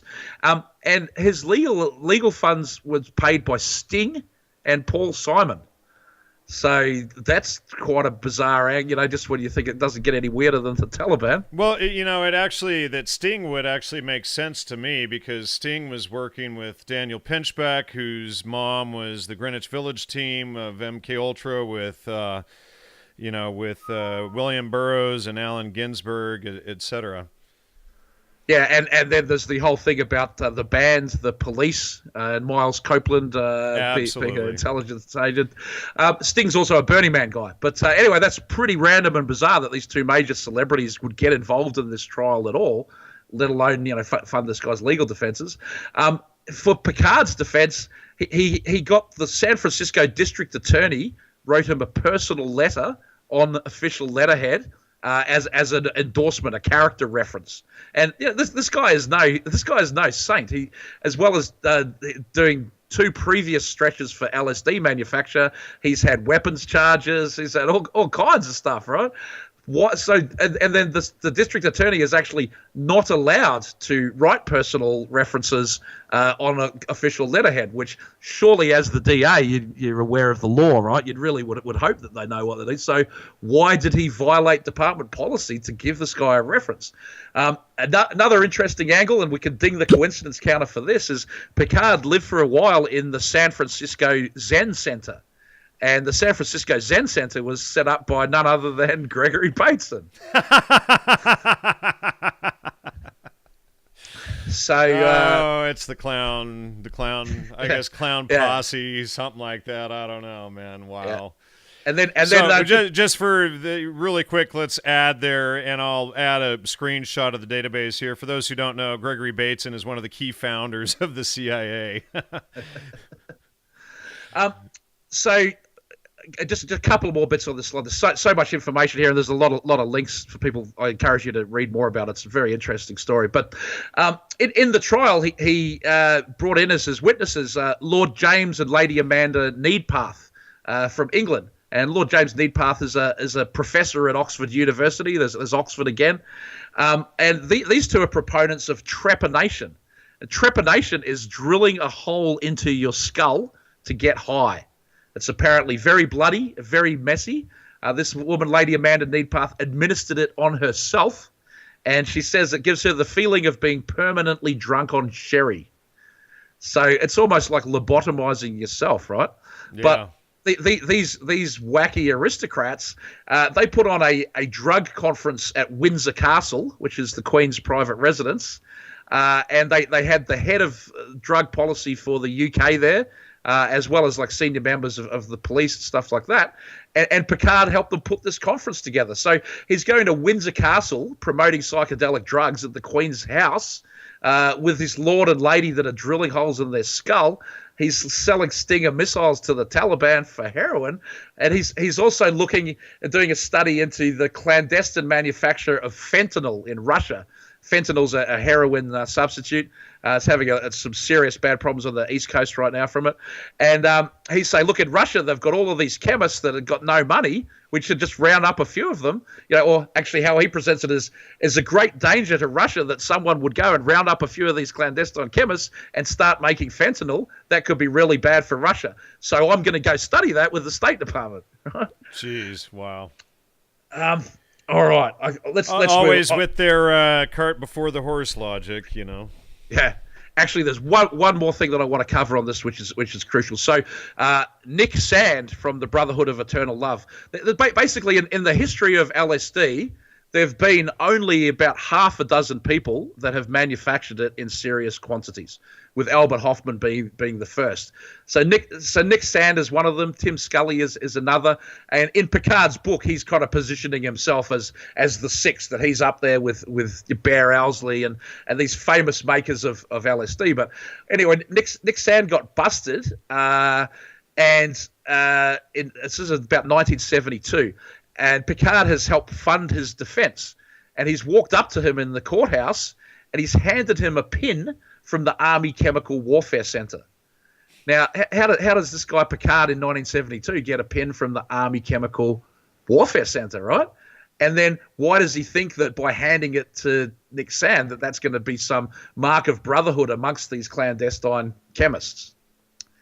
Right, so on that note, let's move on to the next slide, which is Sasha Shulgin, who, what do you know, worked for the Army Chemical Warfare Center.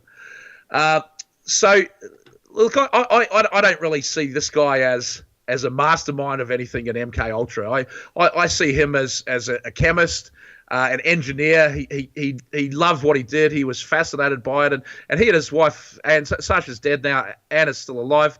They were psychonauts. They really, there's a belief that certain of these psychoactive substances can expand consciousness and open the old saying that we only use 10% of our brain. Imagine what would happen if we use 100%. This was used to sell hallucinogens that, if you take LSD, well, that's tapping into the other 100% of your mind. And that's certainly how it was sold to the science community. I think looking back now, we can see that realistically it was much more about controlling that community and the intelligence agencies having a means to manipulate and keep tabs on people. You do have to admit, though, that there is an irony with the DEA chemist creating all of these key substances. He's got Pickle and Tickle, which are chock full of his drug inventions that have literally flooded the underground market for decades now with his stuff. And then he's also at Bohemian Grove, etc. So, there's just so much there to question his integrity. I mean, I've met the guy, and, he didn't come out and tell me when I met him that he was hanging out at Bohemian Grove, etc., with all of the CIA and all these agents and, elites, etc. So I don't know if I'm so quick to give him leniency. And there's also a video with him and Terence McKenna walking through a cemetery in Prague, a Jewish cemetery in Prague, going over everything. So there's, some interesting connections there that I think should also be, considered along with that. Sasha suggested that I join him for a stroll among the graves of the cemetery of the Jewish ghetto of Prague, Europe's oldest ghetto. There, walking among the stones, we reminisced and speculated about the history and the future of psychopharmacology. What do you make of your Russian colleagues here? I'm fascinated by what he's doing, and I'm intrigued by his ability to get out what he is doing into the West, because the status of the position in Russia is not what we have come to respect in the West. You're talking about Yevgeny Krupinski. Mm-hmm. Yeah, well, the first half of his book, Pikal, is basically his autobiography, his life story. But he's changed a couple of names. So he talks about the Blackwood Arsenal and Dole Chemical, when really it was Edgewood Arsenal and Dow Chemical. But, they're basically thinly veiled by changing the names. But, what I'm sort of looking at his timeline.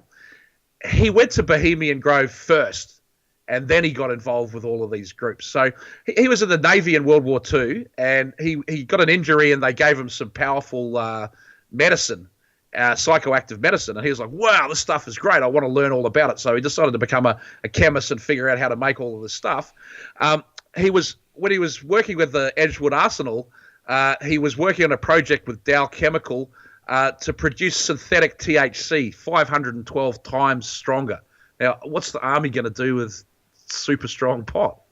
I don't know.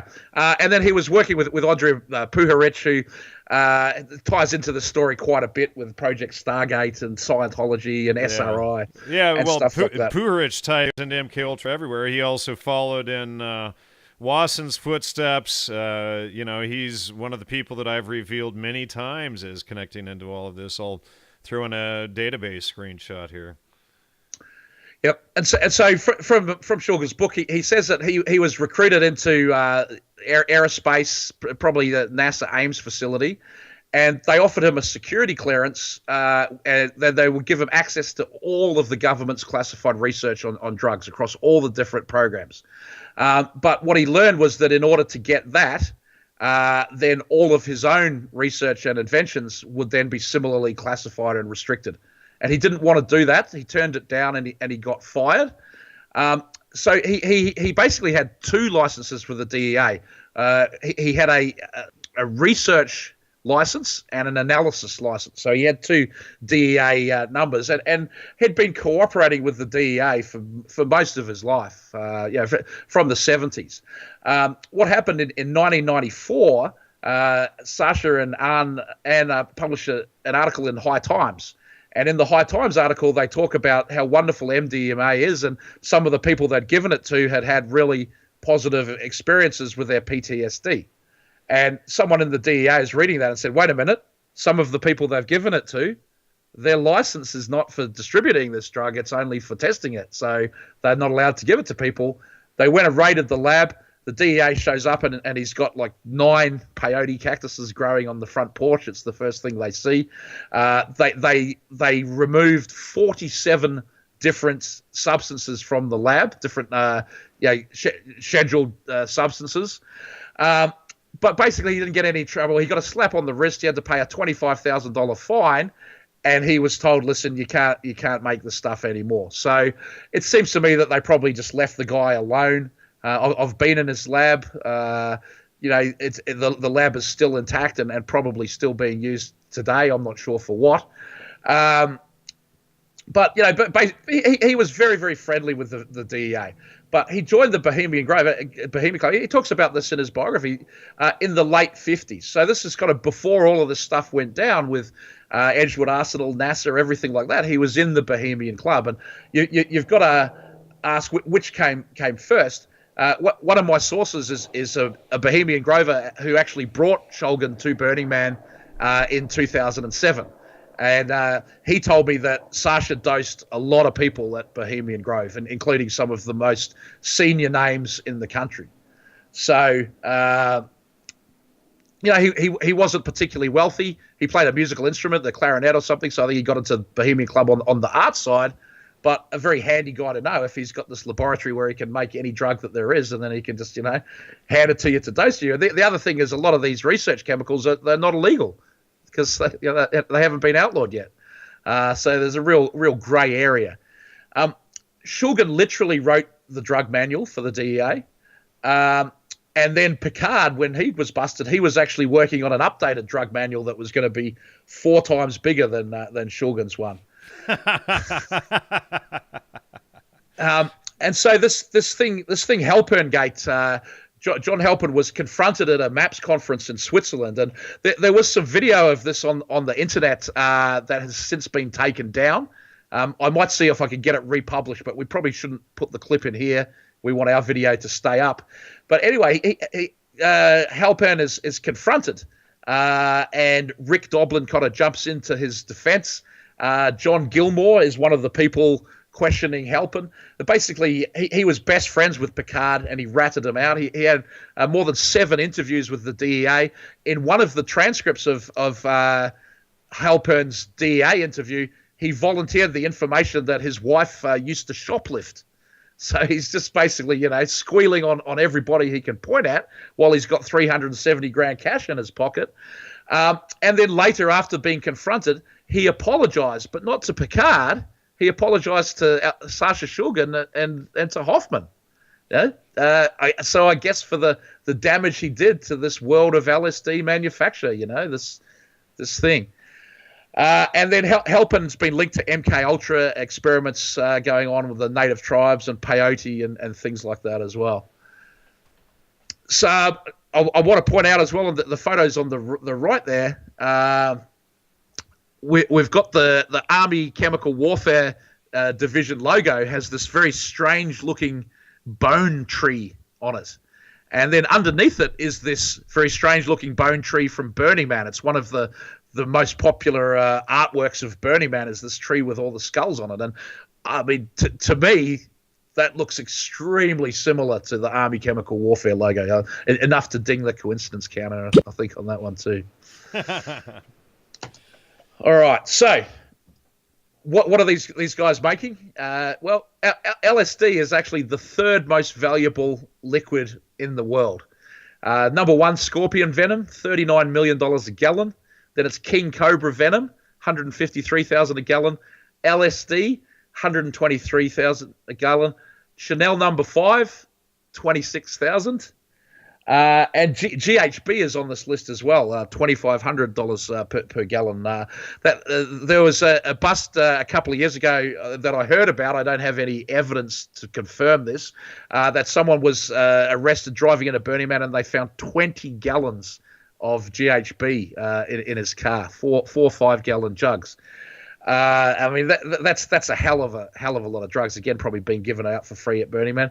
So here we have the 3rd most valuable liquid on Earth. And these guys are making it, and they're taking it to Burning Man, and they're handing it out. Coming back to Burning Man a bit now, and all the different agencies that are there, as well as their human intelligence, undercover operatives, and informants, they have this eye in the sky. Satellite views, and these are just some of the satellites that we know about that take images of Burning Man. Google has one called Skybox, which is low altitude satellites.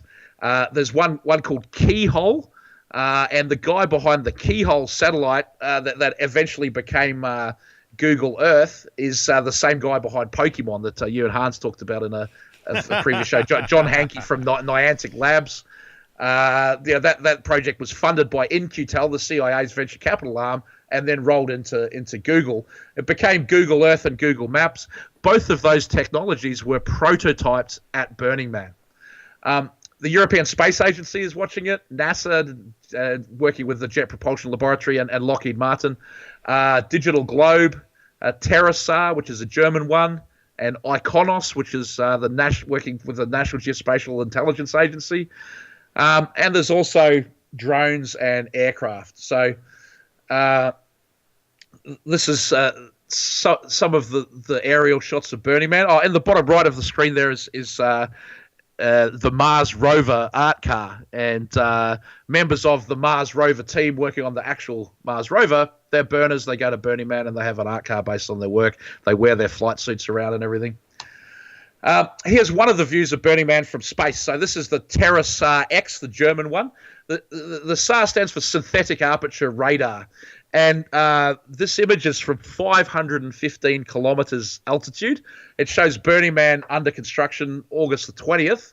There's just a few things there. And then here it is 11 days later in full swing. The whole city is there. What they can do with the synthetic aperture radar is it has a sub-millimeter resolution.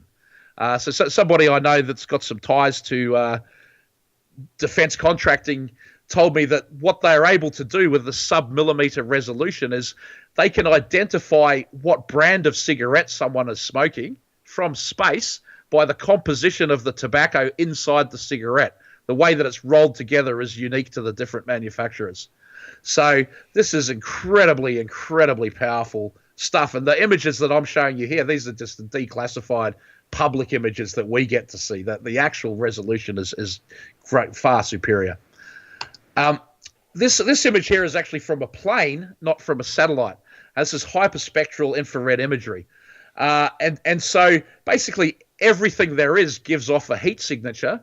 And from that heat signature, they can identify what the substance is. And I've got the notes to this whole project on the slide, but the quote from it is, in our exploitation of the data, we found plastic, paints and dyes, fabrics, sheet metal, rubber, glass, and even one signature that corresponds with urea, human waste.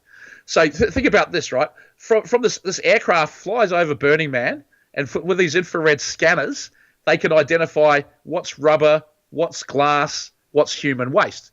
Now, if they can identify that, they can also identify what's LSD, what's GHB, what's marijuana, right? Purely all of it, that's there. So why, if they're doing this imagery, all these agencies, why is this all still allowed to continue, this illegal drug use on federal land, when they're able to spot exactly where it's coming from? All right. Can we just, we'll take a break for a second. Jan, I'm going to have to close this window because the sun's hitting me now. Sure. Okay, right. So this hyperspectral imagery technology, you don't see this in the movies. So, I think that the average drug user at Burning Man probably has no idea that technology like this exists, let alone that it's being actively used on Burning Man. But the government doesn't even need to spy on people because people do a great job of providing the information voluntarily. This is from Google Maps. People are able to go and check themselves into where their camp is at Burning Man, so that their friends can find them or social media contacts can find them. So people are going to Burning Man and they're checking in. They say, here's where I am. Just makes it that much easier for the government to track everything and sync the data back together. Here's some imagery that people may not realize. So at the top right of this slide is a gigapan view of Burning Man in 2009. And I've got a link to that in the notes. If you go to that image on the website, it initially looks like it does at the top right.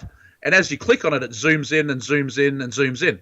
And so the large image across the top half of the screen there, I've just clicked on that 2009 gigapan and I've zoomed in. And what you can see is the path that the bicycles make at Burning Man, the nature of the playa, the little grooves in the sand. If you have a look at the shadows there, the detail and resolution in the shadows of those people, it's extremely high quality picture, right? And this is just publicly available stuff, 7 years old technology, almost good enough to individually identify people. Now, the bottom two pictures here, I took those at Burning Man this year. I didn't attend. I was watching it from the live internet feed. So you can watch Burning Man on the internet. And people at Burning Man, they've traveled, at least 8 hours trip from San Francisco to finally get in there. It's a very, very remote location. You're miles away from the world. You probably think that you're going about your business in complete anonymity. You can be whoever you want to be and express yourself radically, and no one knows you're there. Well, have a look at the quality of these pictures, right? Like, you can clearly see people's faces. I mean, you could see who's there, who are they talking to, what are they doing, and I wonder how many people at Burning Man realise that people are sitting at home with that good of a view of what's going on.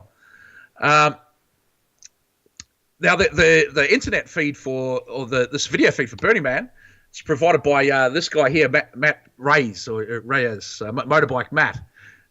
He seems like a pretty cool guy. He's come out of aerospace, military contracting background as well. His last job was basically running the space projects for GoPro.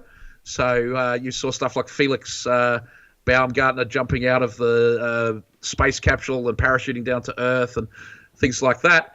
And before that, he was at JPL, and he was part of the Mars rover team. He worked for NASA Ames, and the prime contractor down there, Lockheed Martin, which is the largest arms dealer in the world. He's at NASA. He's a White House partner with the Office of Science Technology Policy. Involved with the Maker movement, a deputy director of the NASA Academy, and then he used to also work on the what they call the Vomit Comet, which is a plane where they simulate weightlessness by going to a high altitude and then descending very, very quickly. He's done more than 2,000 zero-G parabolas as the director of technical operations for the Vomit Comet. So this is a pretty smart, sharp, successful young guy in the aerospace industry who, his hobby is providing the video feed at Burning Man.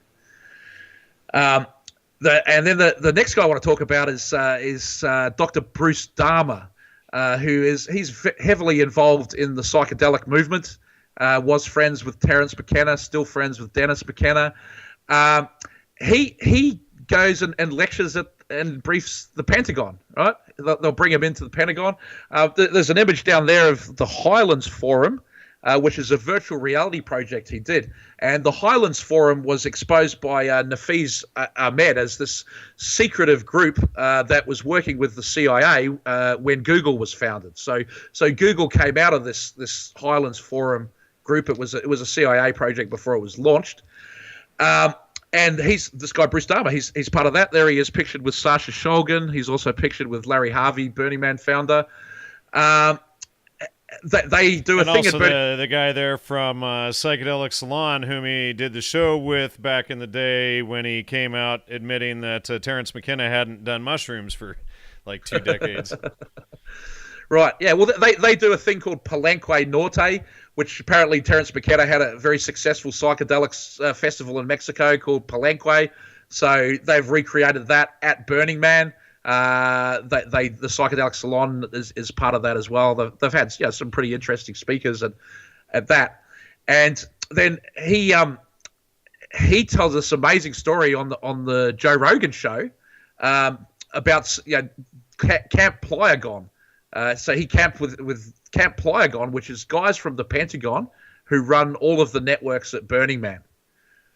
Let's go to that clip. All day. There's only been 2 people ever that Dennis McKenna has recommended for this podcast. You and Josh Wickerham. So that puts you in very lofty company. Aye. Dahmer, that's the way? Damer. Bruce or Damer. If you're French, it's Damer, but... Is that how your family pronounces it? Is that like the correct way? Damer is the best. But do your friends call you Damer? Does anybody give you full respect in the French heritage? No, that's 1,000 years ago. They gave it up after a while? They gave it up after they invaded Britain. Oh. 1066. That's clever. That's a good move. You got a very unusual background, man. I mean, Dennis would not stop raving about you. And then when I started doing research on you, I was like, this is the craziest story of all time. Not the craziest, but it's pretty crazy. You were in Burning Man during Katrina you were partying in Burning Man with people who work in the Pentagon. Yes. Mm-hmm. When Katrina went down. Yep. Camp Pliagon. That is the most ridiculous thing. That gives me great discomfort to know the people who work in the Pentagon are partying at Burning Man. Rockin'. We called for Blackhawks, but we got the order denied. But that's a whole story. Well, when Katrina was happening, you guys were amongst the people that were in Burning Man, the very few that had a connection to the outside world. Correct? Yeah, we had our camp was doing the Wi-Fi and the internet for Burning Man, for the public and emergency networks, the private network. And so we had a dish, and we could take over satellites. So one of our guys took over a recon satellite.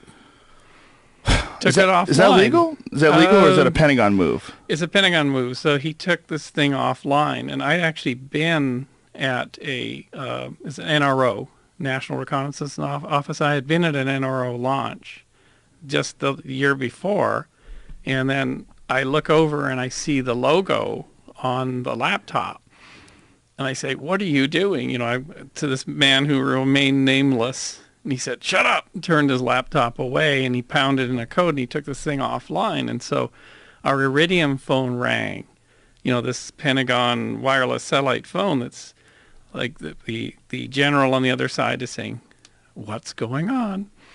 And basically he instructed the guy not to answer. So we then had control of this thing, and we could watch Katrina come in. Whoa.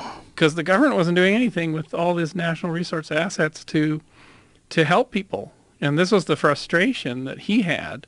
He wanted to be evacuated, to be taken out off Playa with Blackhawks and heavy-duty helicopters, because he had just come back from the Asian tsunami, the Bande Aceh event. And then he went straight to Afghanistan, and then he went to Baghdad, and then he came to Burning Man. I looked at this man's face, and it was like lined deeply, just unbelievable stress. Can you imagine? This was his job. He works on Title 10 money doing extreme comms, extreme emergency relief efforts.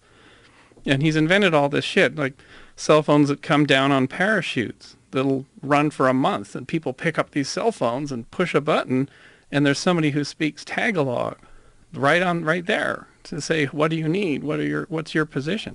Whoa. Isn't that cool? That's amazing. It's amazing. The cell phones run for a month? They're like in rubberized cases. This guy's invented all this technology. So this rubberized case just has a massive battery in it that comes pre-charged? Yep. Wow. So this guy, really thinking. So here we have a natural disaster happening in our own country, barreling in. Nobody at Burning Man knows about it because there's no cell phone service. Right. Then, back in 2007. It's barreling in, and 2005 rather. And we watch it coming in. Now, the amazing thing is we saw it. You could watch video from orbit on this screen, on this guy's screen, and you could watch people walking down. Like, we saw a levee breach, the first levee breach in, like, the 9th Ward or something. We saw that on the screen from our camp at Burning Man. So when you say you took over satellites that are broadcasting, what is it, broadcasting media? Like, is it news? It's high-res reconnaissance imagery. Okay, so it's a satellite that is like one of those spying on bad guy satellites. Exactly. Whoa. Yeah. Now, we couldn't read. Are you allowed to talk about this? If someone finds out about that, is this an issue? I don't think so. I mean, I'm not. That seems like something that would be really frowned upon. Well, the phone, the Iridium phone kept ringing. Yeah, it's like your dad's calling. You're having a party. The neighbors are calling your dad, going, "Hey, man, I don't know." So, that's the type of guys that you got at Burning Man. They just take over a satellite from the military. The military wants it back. They tell the general, don't even answer the phone. Who cares? They put the satellite in some, hacker mode where the military can't even get into control it if they want. And they're watching Hurricane Katrina unfold live, and they're calling for Blackhawks. I'm not 100% sure who is the guy that Bruce Dahmer is talking about there, but my very strong suspicion is it's this guy, Dr. Dave Warner, who he's someone I'd love to meet. He sounds like one of the smartest guys in the United States, and he's the Camp Plygon Village. His camp is actually called Pseudo Feds, which is pretty funny, and it's a hyper inclusive, proactive, cyber social, civil intelligence synergy fusion cell realizing dreams of civil intelligence as transformational synergists, or watching those that are watching you. Now, this guy is deeply, deeply, deeply embedded in the military complex. He's like a technical genius. I've got one of the sketches I've got here with all the handwriting on it. It's probably a little bit hard to read, but it's basically July 2000, so before 9/11, draft of what later became to be known as TIA, or Total Information Awareness. So this was a plan that the intelligence community had to link all of their databases together and just have one mega database tracking everyone. It appears to me that this guy is like the guy who came up with it, because that's an early sketch of that very, very design from 2000. Now, he has created this burner bar in Afghanistan. His entire team goes to Burning Man, and then they come from Burning Man and they're going out to Afghanistan. And he created this thing called the Synergy Strike Force. And they modeled themselves on the Merry Pranksters. There's a fantastic story about it, the Merry Pranksters who hacked the Afghan war. And if you look at I've got the logo there, and we'll look at that again in a while, but he's actually got the Burning Man symbol on the logo of this military unit. And this guy works with DARPA, the CIA, the DIA, Army Special Forces, Office of the Secretary of Defense, National Defense University, Office of National Reconnaissance, Marines, and the United Nations, working on global information system, people tracking, all kinds of this stuff. And what his software sort of seems to do is, using satellite and aerial imagery, tracking the motion of people, seeing who interacts with who, and working out who's the good guys and who's the bad guys. Now he's part of this thing called Burning Man Earth, and I just want to show a clip on that. 911 system we have with our radio communications is admired locally by the counties around here and by the Bureau of Land Management. But you could drop that system into any city that's 45,000 to 50,000 people, and it's going to operate just the same way it does in that city as it does out here. It's a super fabulous system, done largely by volunteers. Yes, there's a few people at the pinnacle of that system that are paid, but highly underpaid, and it's a beautiful, beautiful system. So in terms of like safety and integrity, trying to deal with respecting this environment with all of its extremes, I doubt you'd find any law enforcement agent around here that would argue that it's really not what they hope to have themselves. Another success story is that a volunteer program that came out from Information Services developed a GPS location program that has now been used in the aftermath of the earthquakes in Haiti and now the Gulf oil spill that's going on. Yeah. And this was done free. It's actually open source software. And that was developed and used at Burning Man for the first time. Yeah, the sort of person that comes to Burning Man is the sort of person who would have the mind to want to create that and create it because they want to, and then give it to where it needs to go. We've had many, many, many stories of applications that were developed out of love and respect for this community that have gone on to do beautiful things elsewhere and actually grown, scaled to meet the other needs of other places. So there you have two of the founders of Burning Man, talking about, isn't it fantastic that all this innovation and technology gets, thought up at Burning Man, and then it gets taken to places like Haiti. Well, as it turns out, it's not really a coincidence that this stuff is ending up in these places. It's actually a specific plan of the military, and it's something that's called Star Tides. It's sharing to accelerate research, transformative innovation for development and emergency support. So this project began around about 2000 as an operation that was called Strong Angel, and what it is it's the military looking for what they can do to deal with refugees. So around 2000, they anticipated that events were going to soon happen where there would be a lot of added conflict in the world, creating a lot of refugee situations, and what could be done using technology to help, ease conditions for these refugees. A lot of the stuff that went on in Haiti with this Burning Man technology is actually a Knight Foundation project. And the Knight Foundation, there's some stuff on the internet about them.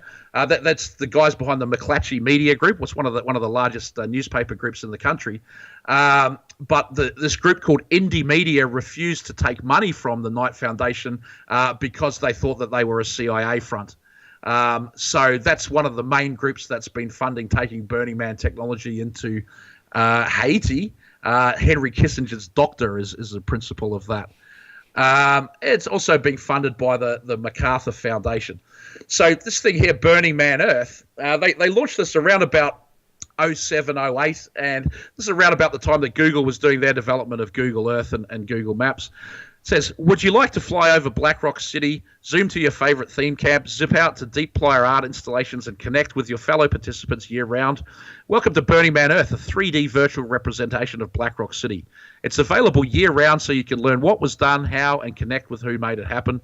Burning Man Earth is a mapping of the Burning Man cultural genome. So this sounded like quite a cool project when they announced it. That, they're going to have a virtual Burning Man, and you can go see who's in the camps and go interact with them, whatever. They made a fair bit of noise and fuss about it, promoted it, and it's just gone. It's just vanished from their website. And the principals of people involved in this Burning Man Earth project all seem to link into the Star Tides and the Strong Angel project. So one of the notable things at Burning Man is the architecture, or as they call it, the burn-architecture. And here's some examples of some of the different levels of accommodation. There's something styled on Huntawasser, a famous architect that lived in New Zealand. There's something made from recycled shipping pallets. An Anderson mobile estate, like Will Smith's trailer, 1,200 square foot, 2-story RV. Shift pods invented specifically for Burning Man to pop up. These dome things at the bottom is a project, experimental housing project, and then next to them is the Lost Hotel canvas tents that we talked about last time. So there's all these kinds of experimental housing and architecture going on at Burning Man. And it all looks like, very minimalistic, how to get people to live in a tent, essentially. Right. And one of the most famous and recognizable Burning Man structures is the Hexayurt, this thing here. And anyone who goes to Burning Man would have seen many of these things. Well, it turns out that this Hexayurt is an invention of the Pentagon and was developed specifically out of this Strong Angel series of exercises for refugee housing. Hexayurt. Hexayurt. It's hexagonally shaped. Yeah, well, and then there's the old word hex, and then it comes from the Pentagon. Yeah, hexagons from the Pentagon. So they had 3 Strong Angel exercises in 2000, 2004, and 2006. They also had what was called a Sustainable Settlements Charrette in 2002.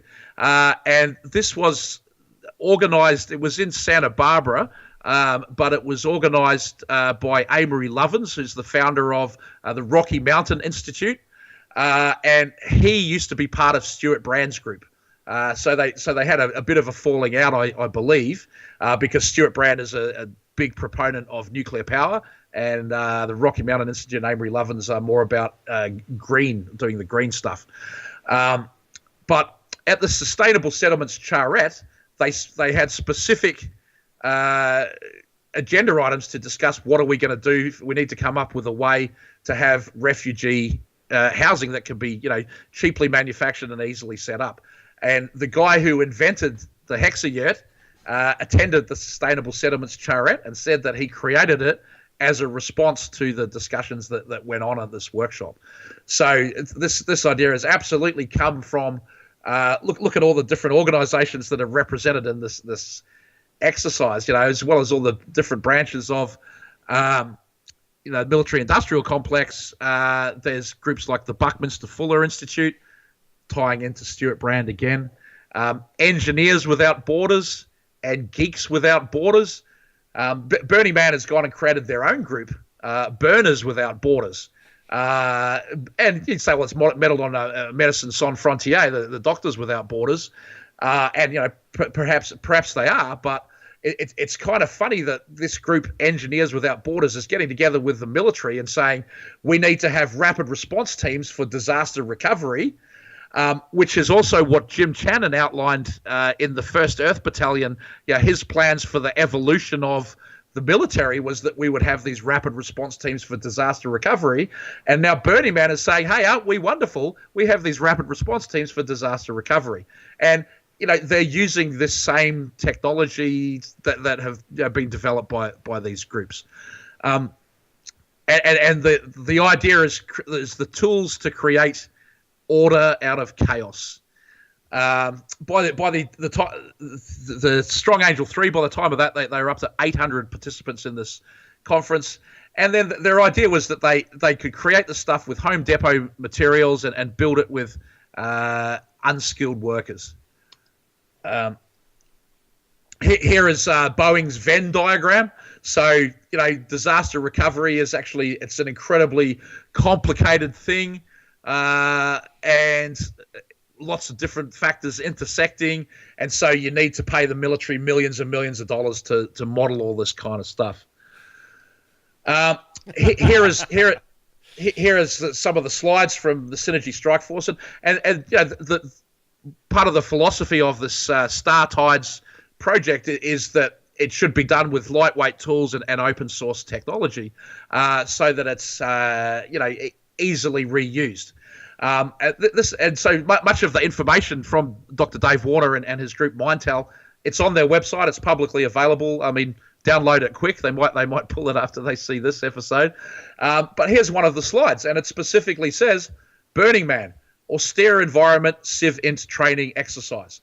And if you go and look at the discussions of the earlier Strong Angel meetings and the Sustainable Settlements Charrette, they specifically say we need to find an environment where we can go and test this equipment in an austere environment where it's remote, it's a long way away, and it's hard on the equipment. And so this slide is absolute confirmation that the military is using Burning Man for equipment testing. And I love this one image that these are their images, not mine, but the guy with the Uncle Sam top hat and the Uncle Sam flag with the peace sign, which, as we discussed in the last episode, is also the symbol of the 3rd Panzer Division of the Nazis.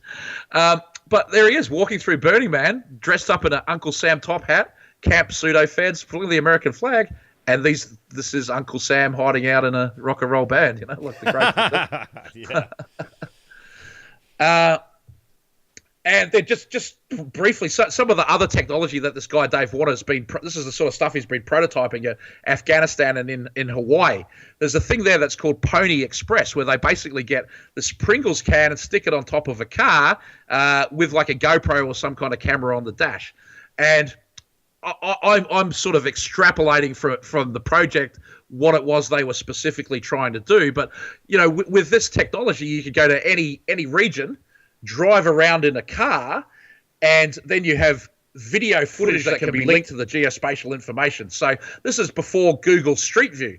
And in fact, if you remember Google Street View, what Google got in trouble because they had all these cars driving around the country taking photos, and they got some photos of people in compromising positions that was embarrassing. That might have been predicted, but what they really got in trouble for was they were recording all of the Wi-Fi networks.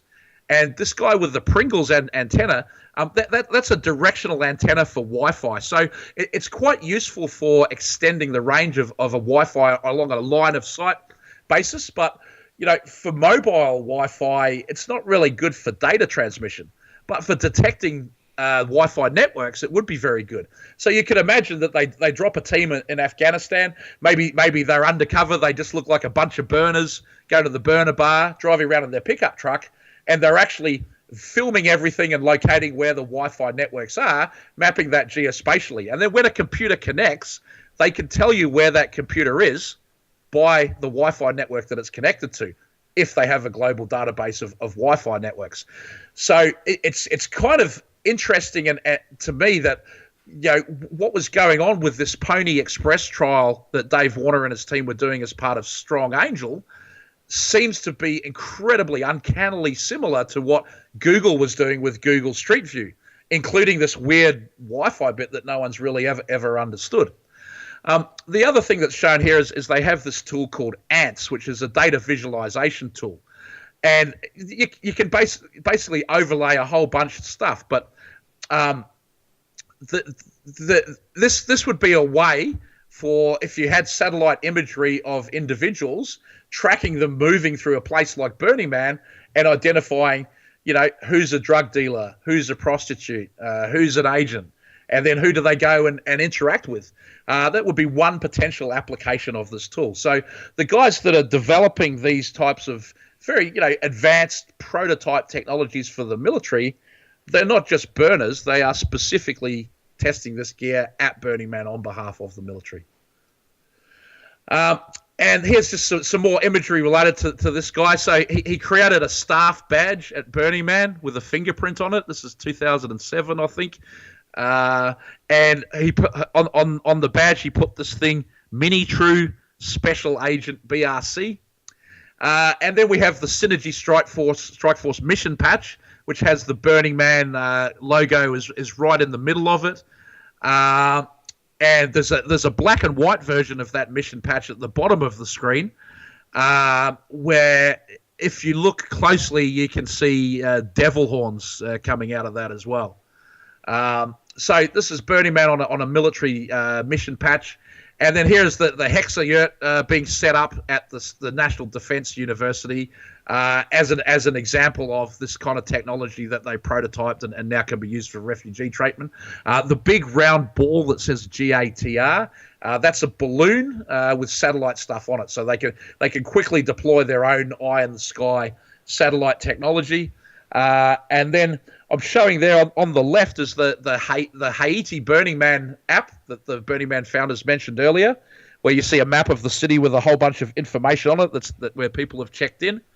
And to the right of that is the Burning Man map, which is the same thing. Here's a map and a whole bunch of people have checked in the data. So definite overlaps of this stuff. What are they going to be? Okay, so this information here at the top, it's come from a website called Glassdoor, and Glassdoor is if you want to find out about a company, this is where all the former employees go to dish all the dirt. Burning Man in general, it's not particularly well rated on Glassdoor, but this person gave them a 5-star rating. They're a former senior director there, and they say Burning Man's technology and communications teams stand on their own and are definitely not what most people might imagine. The leadership is well connected in the tech world and recruits only the best and brightest. The technology team is comprised of folks who have worked for Google, Facebook, Twitter, Adobe, and even the White House and the Department of Defense, amongst many other well-known names. So this is saying that on Burning Man's in-house IT team are White House and Defense Department people. On the bottom left there is a picture of Megan Smith and Kara Swisher. Megan Smith is the CTO of the White House. And at an event last year in the White House, she opened her presentation by talking about Burning Man. And then she's ex-Google. Kara Swisher is her wife, and she is the founder of Recode.net with Walt Mossberg, who's the Wall Street Journal technology reporter. And there's a couple of tweets from her about Burning Man. Obama, he made jokes about Burning Man and not letting his daughter go there. So, yeah, the links between Burning Man and the White House, yeah, they're definitely there. And then the Defense Department links are perhaps a little bit less well known, but that's what we're going to get into a bit. So we have a very, very sophisticated technical network out there in the desert, and this diagram, I don't really need to explain it. The main thing to explain is the area at the top, where you've got a little router, and that's connecting by a dotted line to a couple of mountain ranges. So all of the people at Burning Man, 80,000 people, when they get online and they finally get on the Wi-Fi and connect, whatever it is they're sending, the websites, their passwords, all of it is going through this one single box. Now, if you were a spy agency and you wanted to get information on the elite of the tech and Hollywood industry at Burning Man, it would make a lot of sense to provide that one single box, because that's where it all is. So on the network, they have 30 staff, 120 subnets, 75 camps have their own Wi-Fi networks that they offer, as well as 45 official departments accessing the Wi-Fi of Burning Man. So forget the idea that you're getting away from technology when you go out there. There's very sophisticated networkers there. And then we have one of the participants provides the bandwidth. Now, that's not named. Let's just play a clip on that. Well, I mean, it has been sort of a slow arrival. The internet's been at Burning Man for 10 years, and we don't actually provide it. That's a gift from another participant. So, speaking there, one of the people speaking is this lady, Heather Gallagher. They call her Camera Girl, and she's the head of IT from Burning Man. She calls herself a technology dominatrix. She's been a burner since 2000, but employed by them from February 2001. Now, this lady had a lot of information on her own personal website about her resume. Since we started doing the series, she's now pulled that down off the internet, but I have links to it on the Wayback Machine and this slide. How do they always forget the Wayback Machine? Yeah. Well, some of them can even get stuff pulled out of the Wayback Machine. Oh, I've seen that too, but that's when you know they got juice. Yeah, exactly. But too often they forget about that. Yeah. So anyway, her website, which was called Bohemian Masquerade, is now, it's a sex-related website. It's nothing to do with her resume. But anyway, her resume showed that before she came to Burning Man, she had a pretty high-level job. She was working at EDS, which is Ross Perot's company, a major defense contractor. And the specific project she was working on was the Navy Marine Corps intranet. This is a $9 billion contract. At the time, it was the largest ever outsourcing contract of any type anywhere in the world. Significant project to get the Navy and the Marine Corps together on the internet. And she's gone straight out of that to running IT for Burning Man. She studied at James Madison University. She did a Bachelor of Computer Information Systems. And I've previously used the Vice magazine did the top 100 militarized colleges in the US. So James Madison is number 56 spook school in the country. They have a special relationship with the NSA, and they feed recruits to the CIA and the FBI. The Department of Computer Science there is an NSA and Homeland Security designated Center of Academic Excellence. So she graduated from the NSA Center of Academic Excellence, and she did so well that she was then accepted into George Mason University, which is the number 5 spook school in the country. And that's where she did her master's in computer science. This is Fairfax, Virginia. George Mason University has a CIA officer in residence, which is Robert Deitz. He was the general counsel of the NSA and the CIA. He sanctioned the CIA torture and the NSA domestic mass surveillance. The former director of both the NSA and CIA, General Michael Hayden, he's on the permanent faculty, part of an exceptionally strong national security team. David Petraeus, the former head of the CIA, said, by establishing majors in intelligence, international studies and homeland security, including homeland and national security law, and many other related fields, George Mason is responding directly to our nation's strategic needs. They're the 4CI, the Center of Excellence in Command, Control, Communications, Computing, and Intelligence. The director of it is a guy called Lieutenant Colonel Mark Pullen. And if you read his resume, it says he's responsible for transition of the DARPA internet program to private sector commercialization. Now, I've probably never read a sentence in my life that's more of an understatement than that. This is the guy that gave us the internet, right? He's responsible for the internet being, basically for the weapon being launched out of the Pentagon and onto the world. And he went and joined George Mason University just before Heather Gallagher went to do her master's there in computer science. I've got no information that he was her professor, but it seems kind of likely. But basically, he joined George Mason University in 1992, and then the university got a $40 million contract with DARPA in 1993. They still are a current DARPA partner, and they have a thing, the Krasnow Institute for Advanced Study. As you know, you've exposed the original Institute for Advanced Study in Princeton is responsible for a lot of this Frankfurt School's social engineering. The second Institute for Advanced Study was at Stanford, the Center for Advanced Study in Behavioral Sciences, and a lot of the SRI stuff has come out of that. These guys have an Institute for Advanced Study as well, where they're working with the Department of Defense Office of Naval Research, the National Science Foundation. This is computational sociology research. And then they're also a major participant with Stanford and Cornell University in a thing called Synapse, which is a DARPA and IBM project to create an artificial brain with biological components to it. So anyway, extremely good computer science education to come and do the IT for Burning Man. And yet, as we just saw in that Bruce Dahmer clip, it's guys from the Pentagon that provide all the internet for Burning Man, right? Yeah. So nothing to see here, folks. Move along. Yeah. Coincidence, ding, ding, Now, moving on to this guy, John Gilmore. This is a fascinating character. He's one of my heroes. He's pictured there posing with Richard Stallman from the Free Software Foundation. And I'm all about this free and open source software. Even though I made money in my career licensing software for sale, I gave it away for free as well. And the future of the world really depends on open source software. If we just leave it to the CIA and IBM and DARPA to write all of these systems, there'll be systems of population control rather than systems to enhance humanity.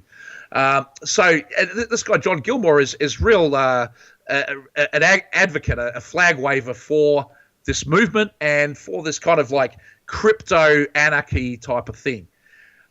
So he provided the internet to Burning Man from 1999.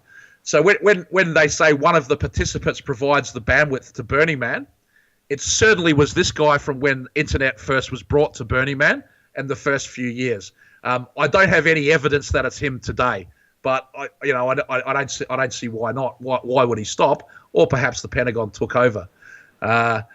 He's a real postmodern merry prankster, and one of his sayings is, "How many of you have broken no laws this month?"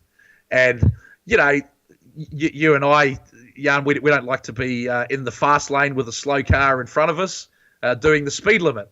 If the car gets out of the way, we will exceed the speed limit to go past. That's breaking the law. That's what the hell slower traffic keep right means. Yeah, but this is kind of the argument for privacy is that. All of us break laws all the time. It doesn't make us criminals. But, if the government has perfect knowledge of all of our movements, then it can ding us all the time automatically through artificial intelligences. So John Gilmore, he was employee number 5 at Sun Microsystems, and Sun is a major defense contractor. John Gage, who was the chief science officer at Sun, was one of the first people to mention Burning Man to me, and he really encouraged me to go. This is back in about 96, 97. And at the time I was working with Sun, I guess Sun got bought by Oracle. They don't even exist as a company anymore. So, I could probably talk about things that happened 20 years ago since the company's over there, but they were very interested in buying my company. So I met the CEO and some of the other senior execs. I met James Gosling, the inventor of Java, and I had pretty good access within this organization. And one of the projects they had was so Java was a technology that you could write software once and run it on any platform, whether it's Apple or Windows or whatever. But they had another technology called Genie. And we were quite involved with this Genie technology, and it was being used experimentally for the military, so that a soldier on the battlefield could say, "Here's my target. What resources do I have available to strike that target?" And then the computer would work out, okay, well, you've got air support could come in over here, you've got artillery over here, you've got a special forces team. What resources are available that can be deployed, meeting the criteria in a dynamic environment? And a lot of the stuff at NORAD is running on Sun equipment. They're also very early pioneers in the world of privacy. In fact, Scott McNeely, the CEO, he said in 1998, "Forget privacy, it's over." And this is as the NSA was rolling out this total information awareness type stuff. John Gilmore, he owns Toad.com, which is one of the first 100 domain names. It's actually the 84th domain name. Lockheed Martin, Lockheed.com was number 82. One called Stargate got there before Boeing, which is very interesting. SRI was number 8, and the first ever domain name was actually Symbolics.com, which is to do with Lisp programming. So, when you look at the list of the first 100 domain names, it's almost entirely military contractors. For him to come in at 84, it probably suggests he was doing military contracting. He created the alt.star discussion groups on Usenet. And this is when I first got on the internet. It was even before the World Wide Web. There were these discussion groups. Some of the most popular ones were about drugs and about sex. And before there was porn, there were these groups of binaries where basically you would download a whole bunch of files and use software to stitch them together, and then that would create the porno video or still images on your site, on your own computer to look at.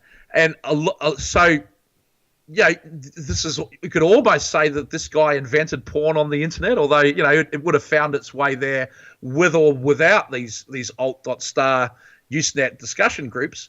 But in the earlier days of the internet, this stuff was being used for child pornography as well as adult pornography. When he was younger, John Gilmore wrote software for the Carter presidential campaign, and he was an intern for Burton Gray at the Scientific Time-Sharing Corporation.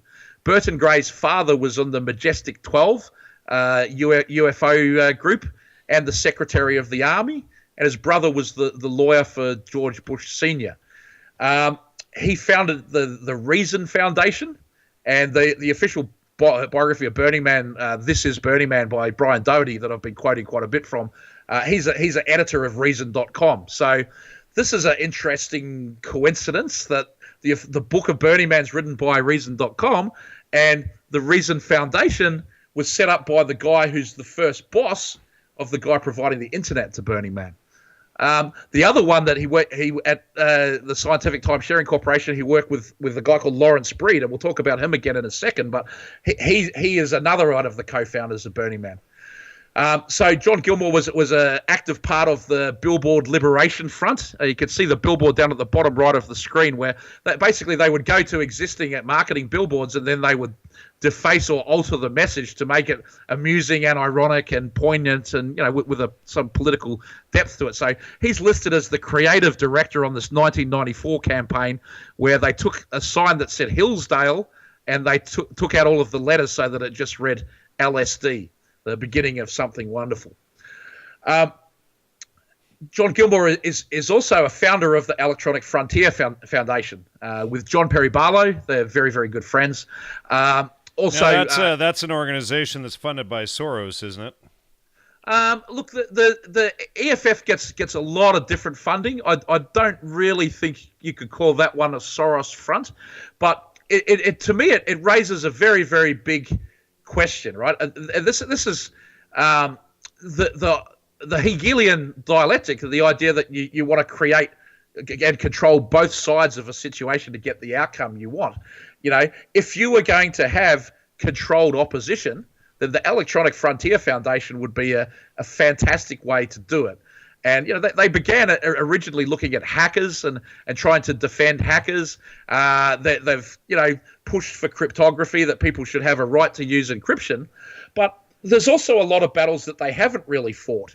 And recently in October, the Department of Commerce signed over the internet to ICANN, the Internet Domain Name Authority. And one of the founders of ICANN, Esther Dyson, Freeman Dyson's daughter, she's also one of the founders of the Electronic Frontier Foundation. And this is the worst thing that has ever happened on the internet, is that they just gave it away to this private tax-free company. rather than having any sort of government control or oversight or regulation.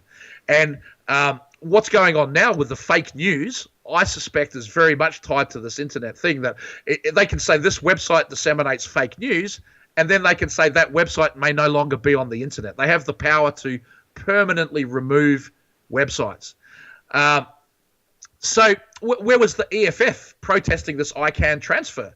Well, maybe because it was one of their founders behind it, they weren't really protesting at all. And if you look at their website, I think you can find a couple of papers where they might have said, don't do it or whatever. But, they make a token effort on some of these major issues, and then the government gets what they want anyway. And for those of us who are against what the government's doing, well, we think, we need to join up with groups like this EFF because we're fighting against them. This is the group to fight it. But you have to look at the track record of effectiveness. And then you've got to look at, who are the people who set this up? Well, Steve Wozniak, he's a Freemason. Stuart Brand, he's like one of the Silicon Valley masterminds working, ex-Pentagon guy. John Perry Barlow is apparently CIA.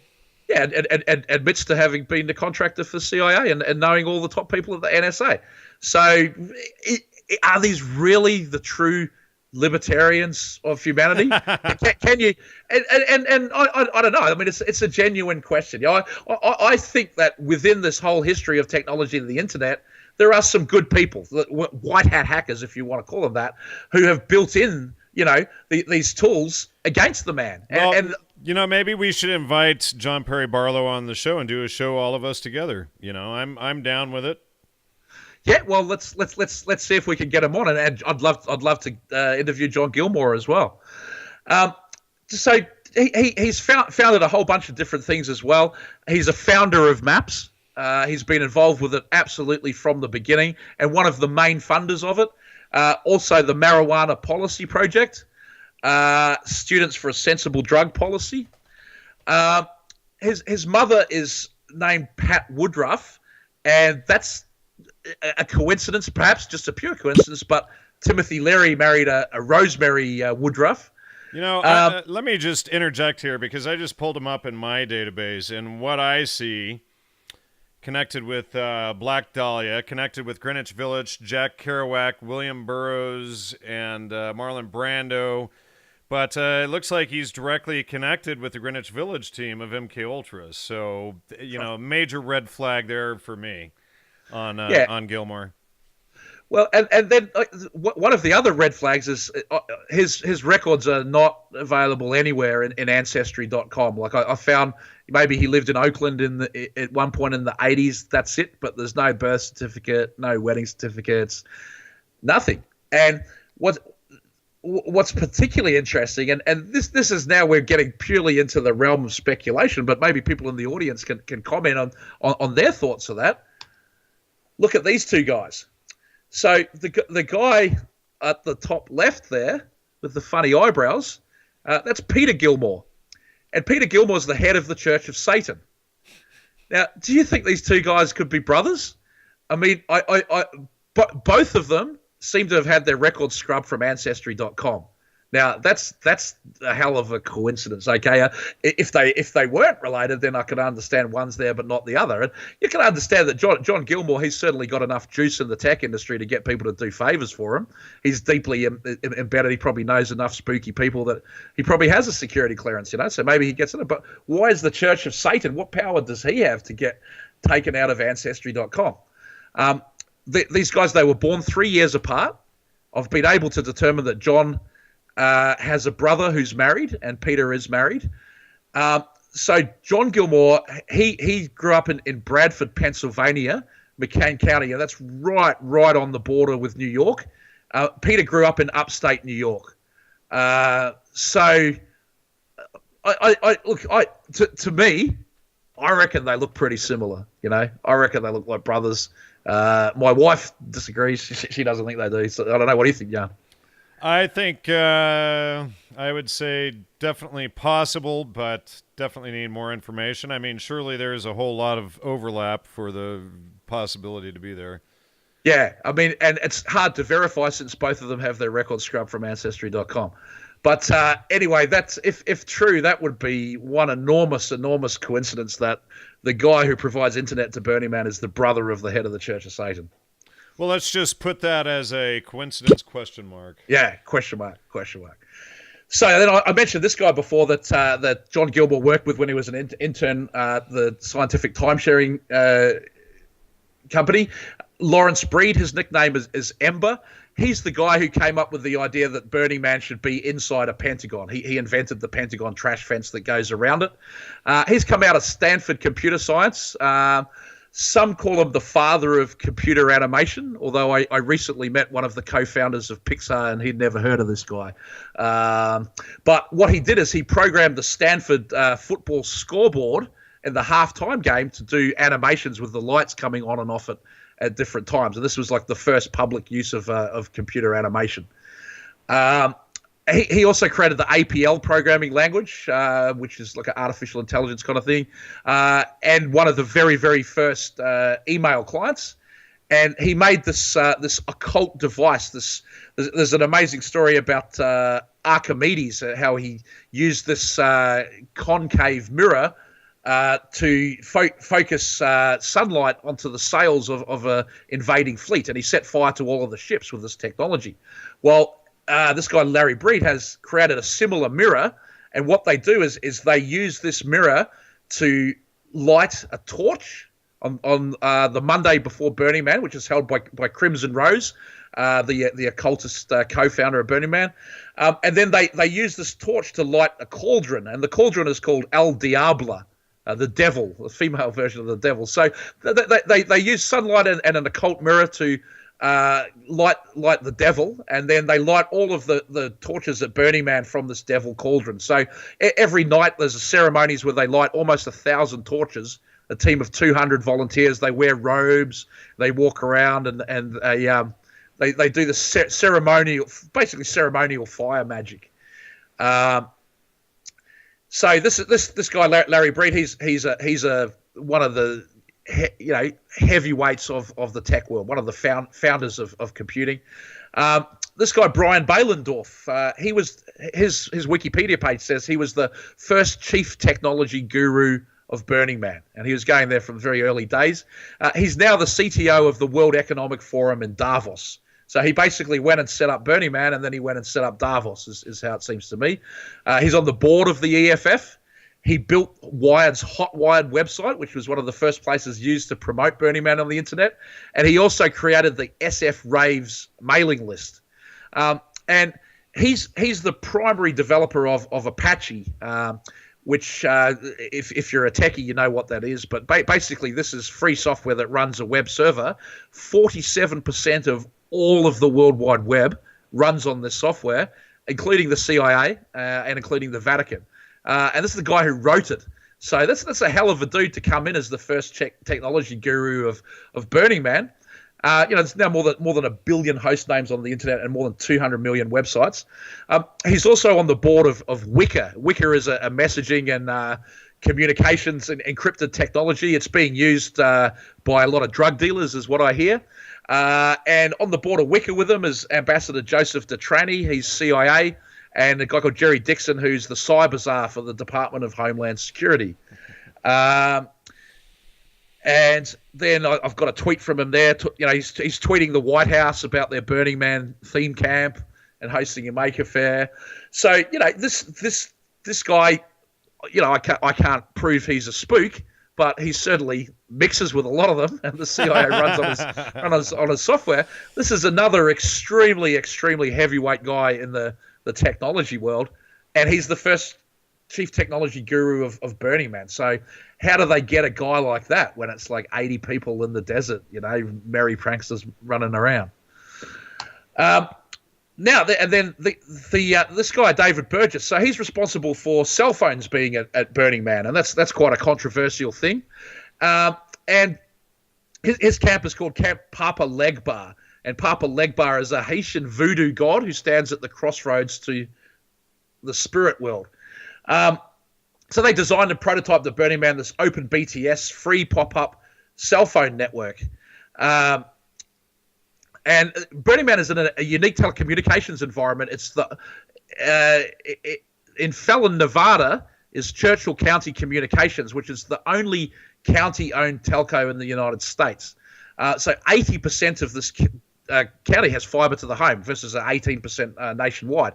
And they have their own Wi-Fi spectrum as well. So because of that, it makes it very easy to do experiments with cellular technology because you only have to deal with this one small organization that has all of the spectrum.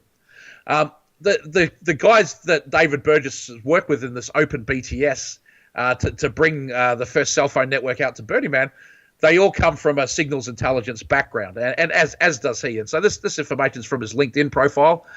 He worked at Interval Research between July 94 and October 98.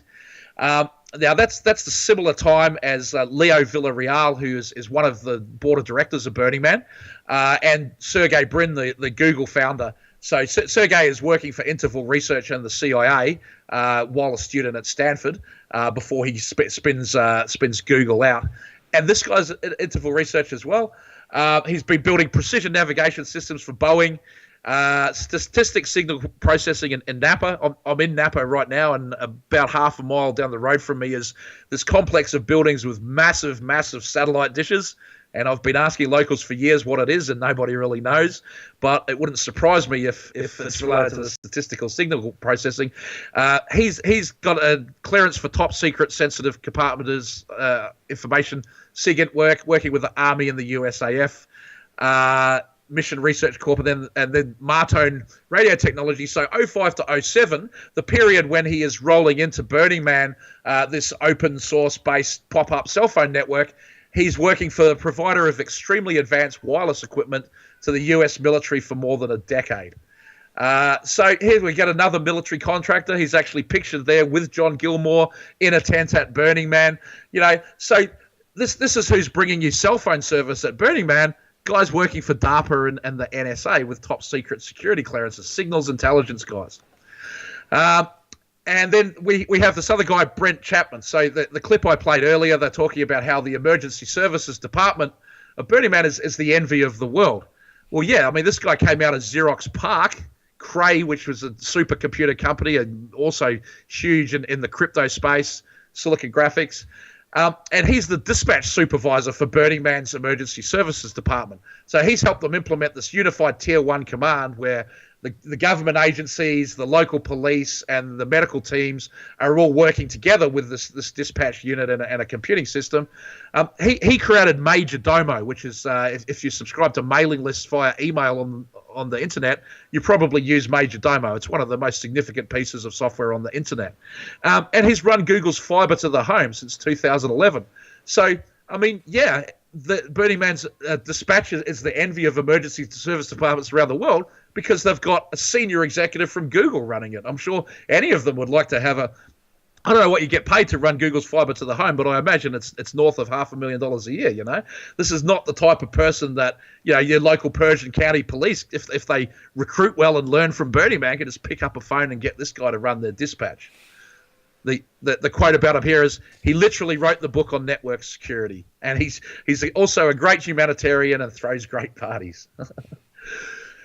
So we're getting towards the end now. Some of the other people going to Burning Man, Burning with the Man, all of these tech titans, Elon Musk, Mark Zuckerberg, Dustin Moskovitz, and the Winklevoss twins. That's one of the Winklevi in the bottom right down there at Burning Man. Apparently, he had this big drama with the Facebook founders and a big lawsuit and everything, but he and Dustin Moskovitz met on the playa and hugged and broed up, and everything was good between these billionaires now.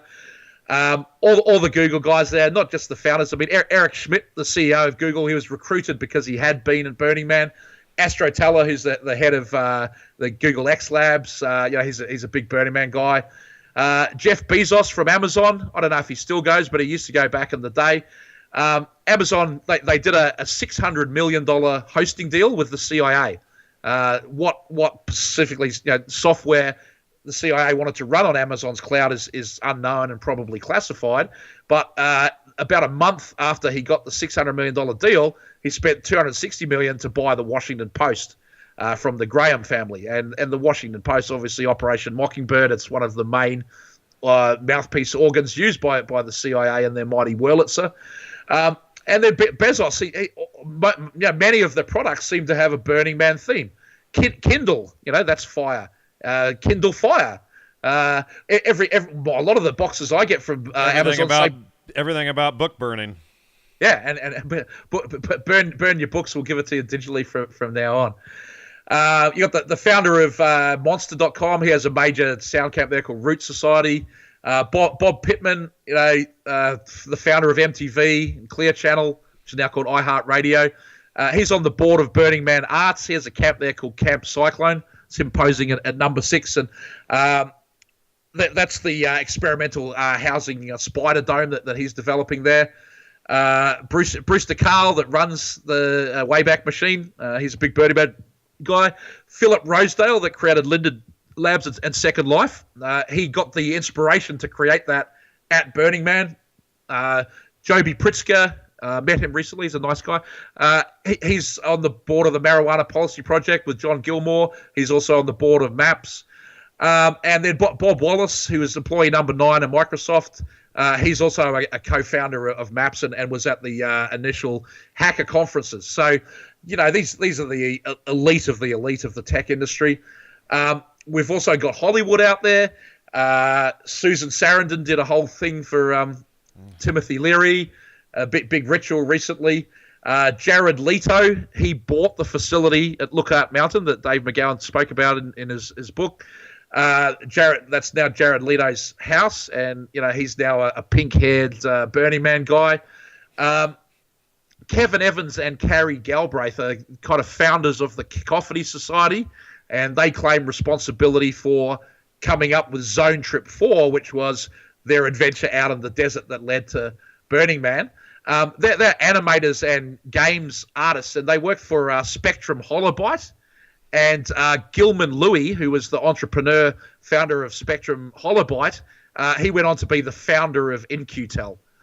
So that's another ding-ding of the coincidence meter that the founders of Burning Man and the Cacophony Society, their boss founded the CIA's venture capital company.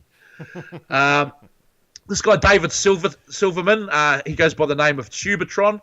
And he's one of the producers and creators of The Simpsons. He's been in the Burning Man for 20 years, and he was responsible for the recent Simpsons episode about the Burning Man. There's also a South Park episode about Burning Man, which is hilarious. I recommend that to everyone. I'm a South Park fan. But the South Park creators, they go to Burning Man.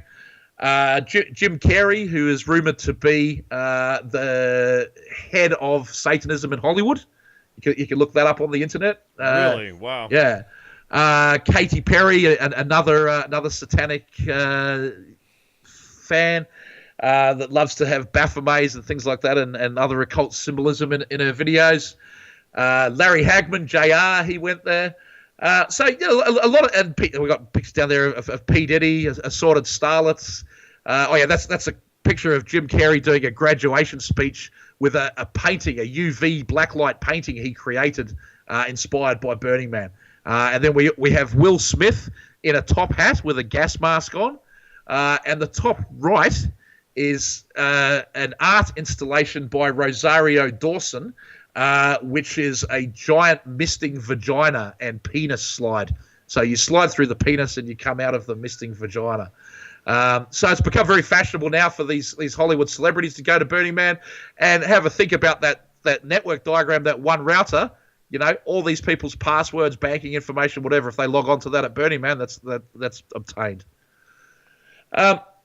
There's also some very big names on the donor list for Burning Man. Basically, Goldman Sachs, Russell. The names on the left, I've been able to confirm that they are associated with the famous families. The names on the right are unconfirmed. I suspect they are, but I haven't been able to prove it. But interestingly, this book or article was published in 1911, Masters of Capital in America, and it's about the 7 men that completely run America because they own and control Wall Street. And all 7 of these names are on the Burning Man major donor list, all of them. And in fact, Drew Schiff, who was married to Al Gore's daughter, He's descended from 2 of the 7 men.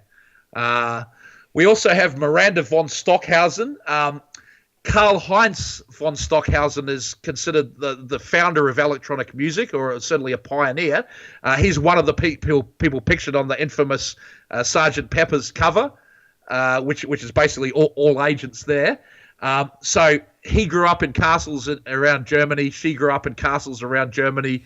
I haven't been able to find if it's his daughter or what the specific blood relation is, but it's the von Stockhausen family that have these German castles. So, Burning Man is these people. If they're going to give money to Burning Man, they're probably attending it as well. And I think we mentioned him before in the last episode, David de Rothschild, a major Burning Man guy. Not the only Rothschild that goes to Burning Man. I know of perhaps 4. His favourite things in the world it's his top hat with playa dust on top of it.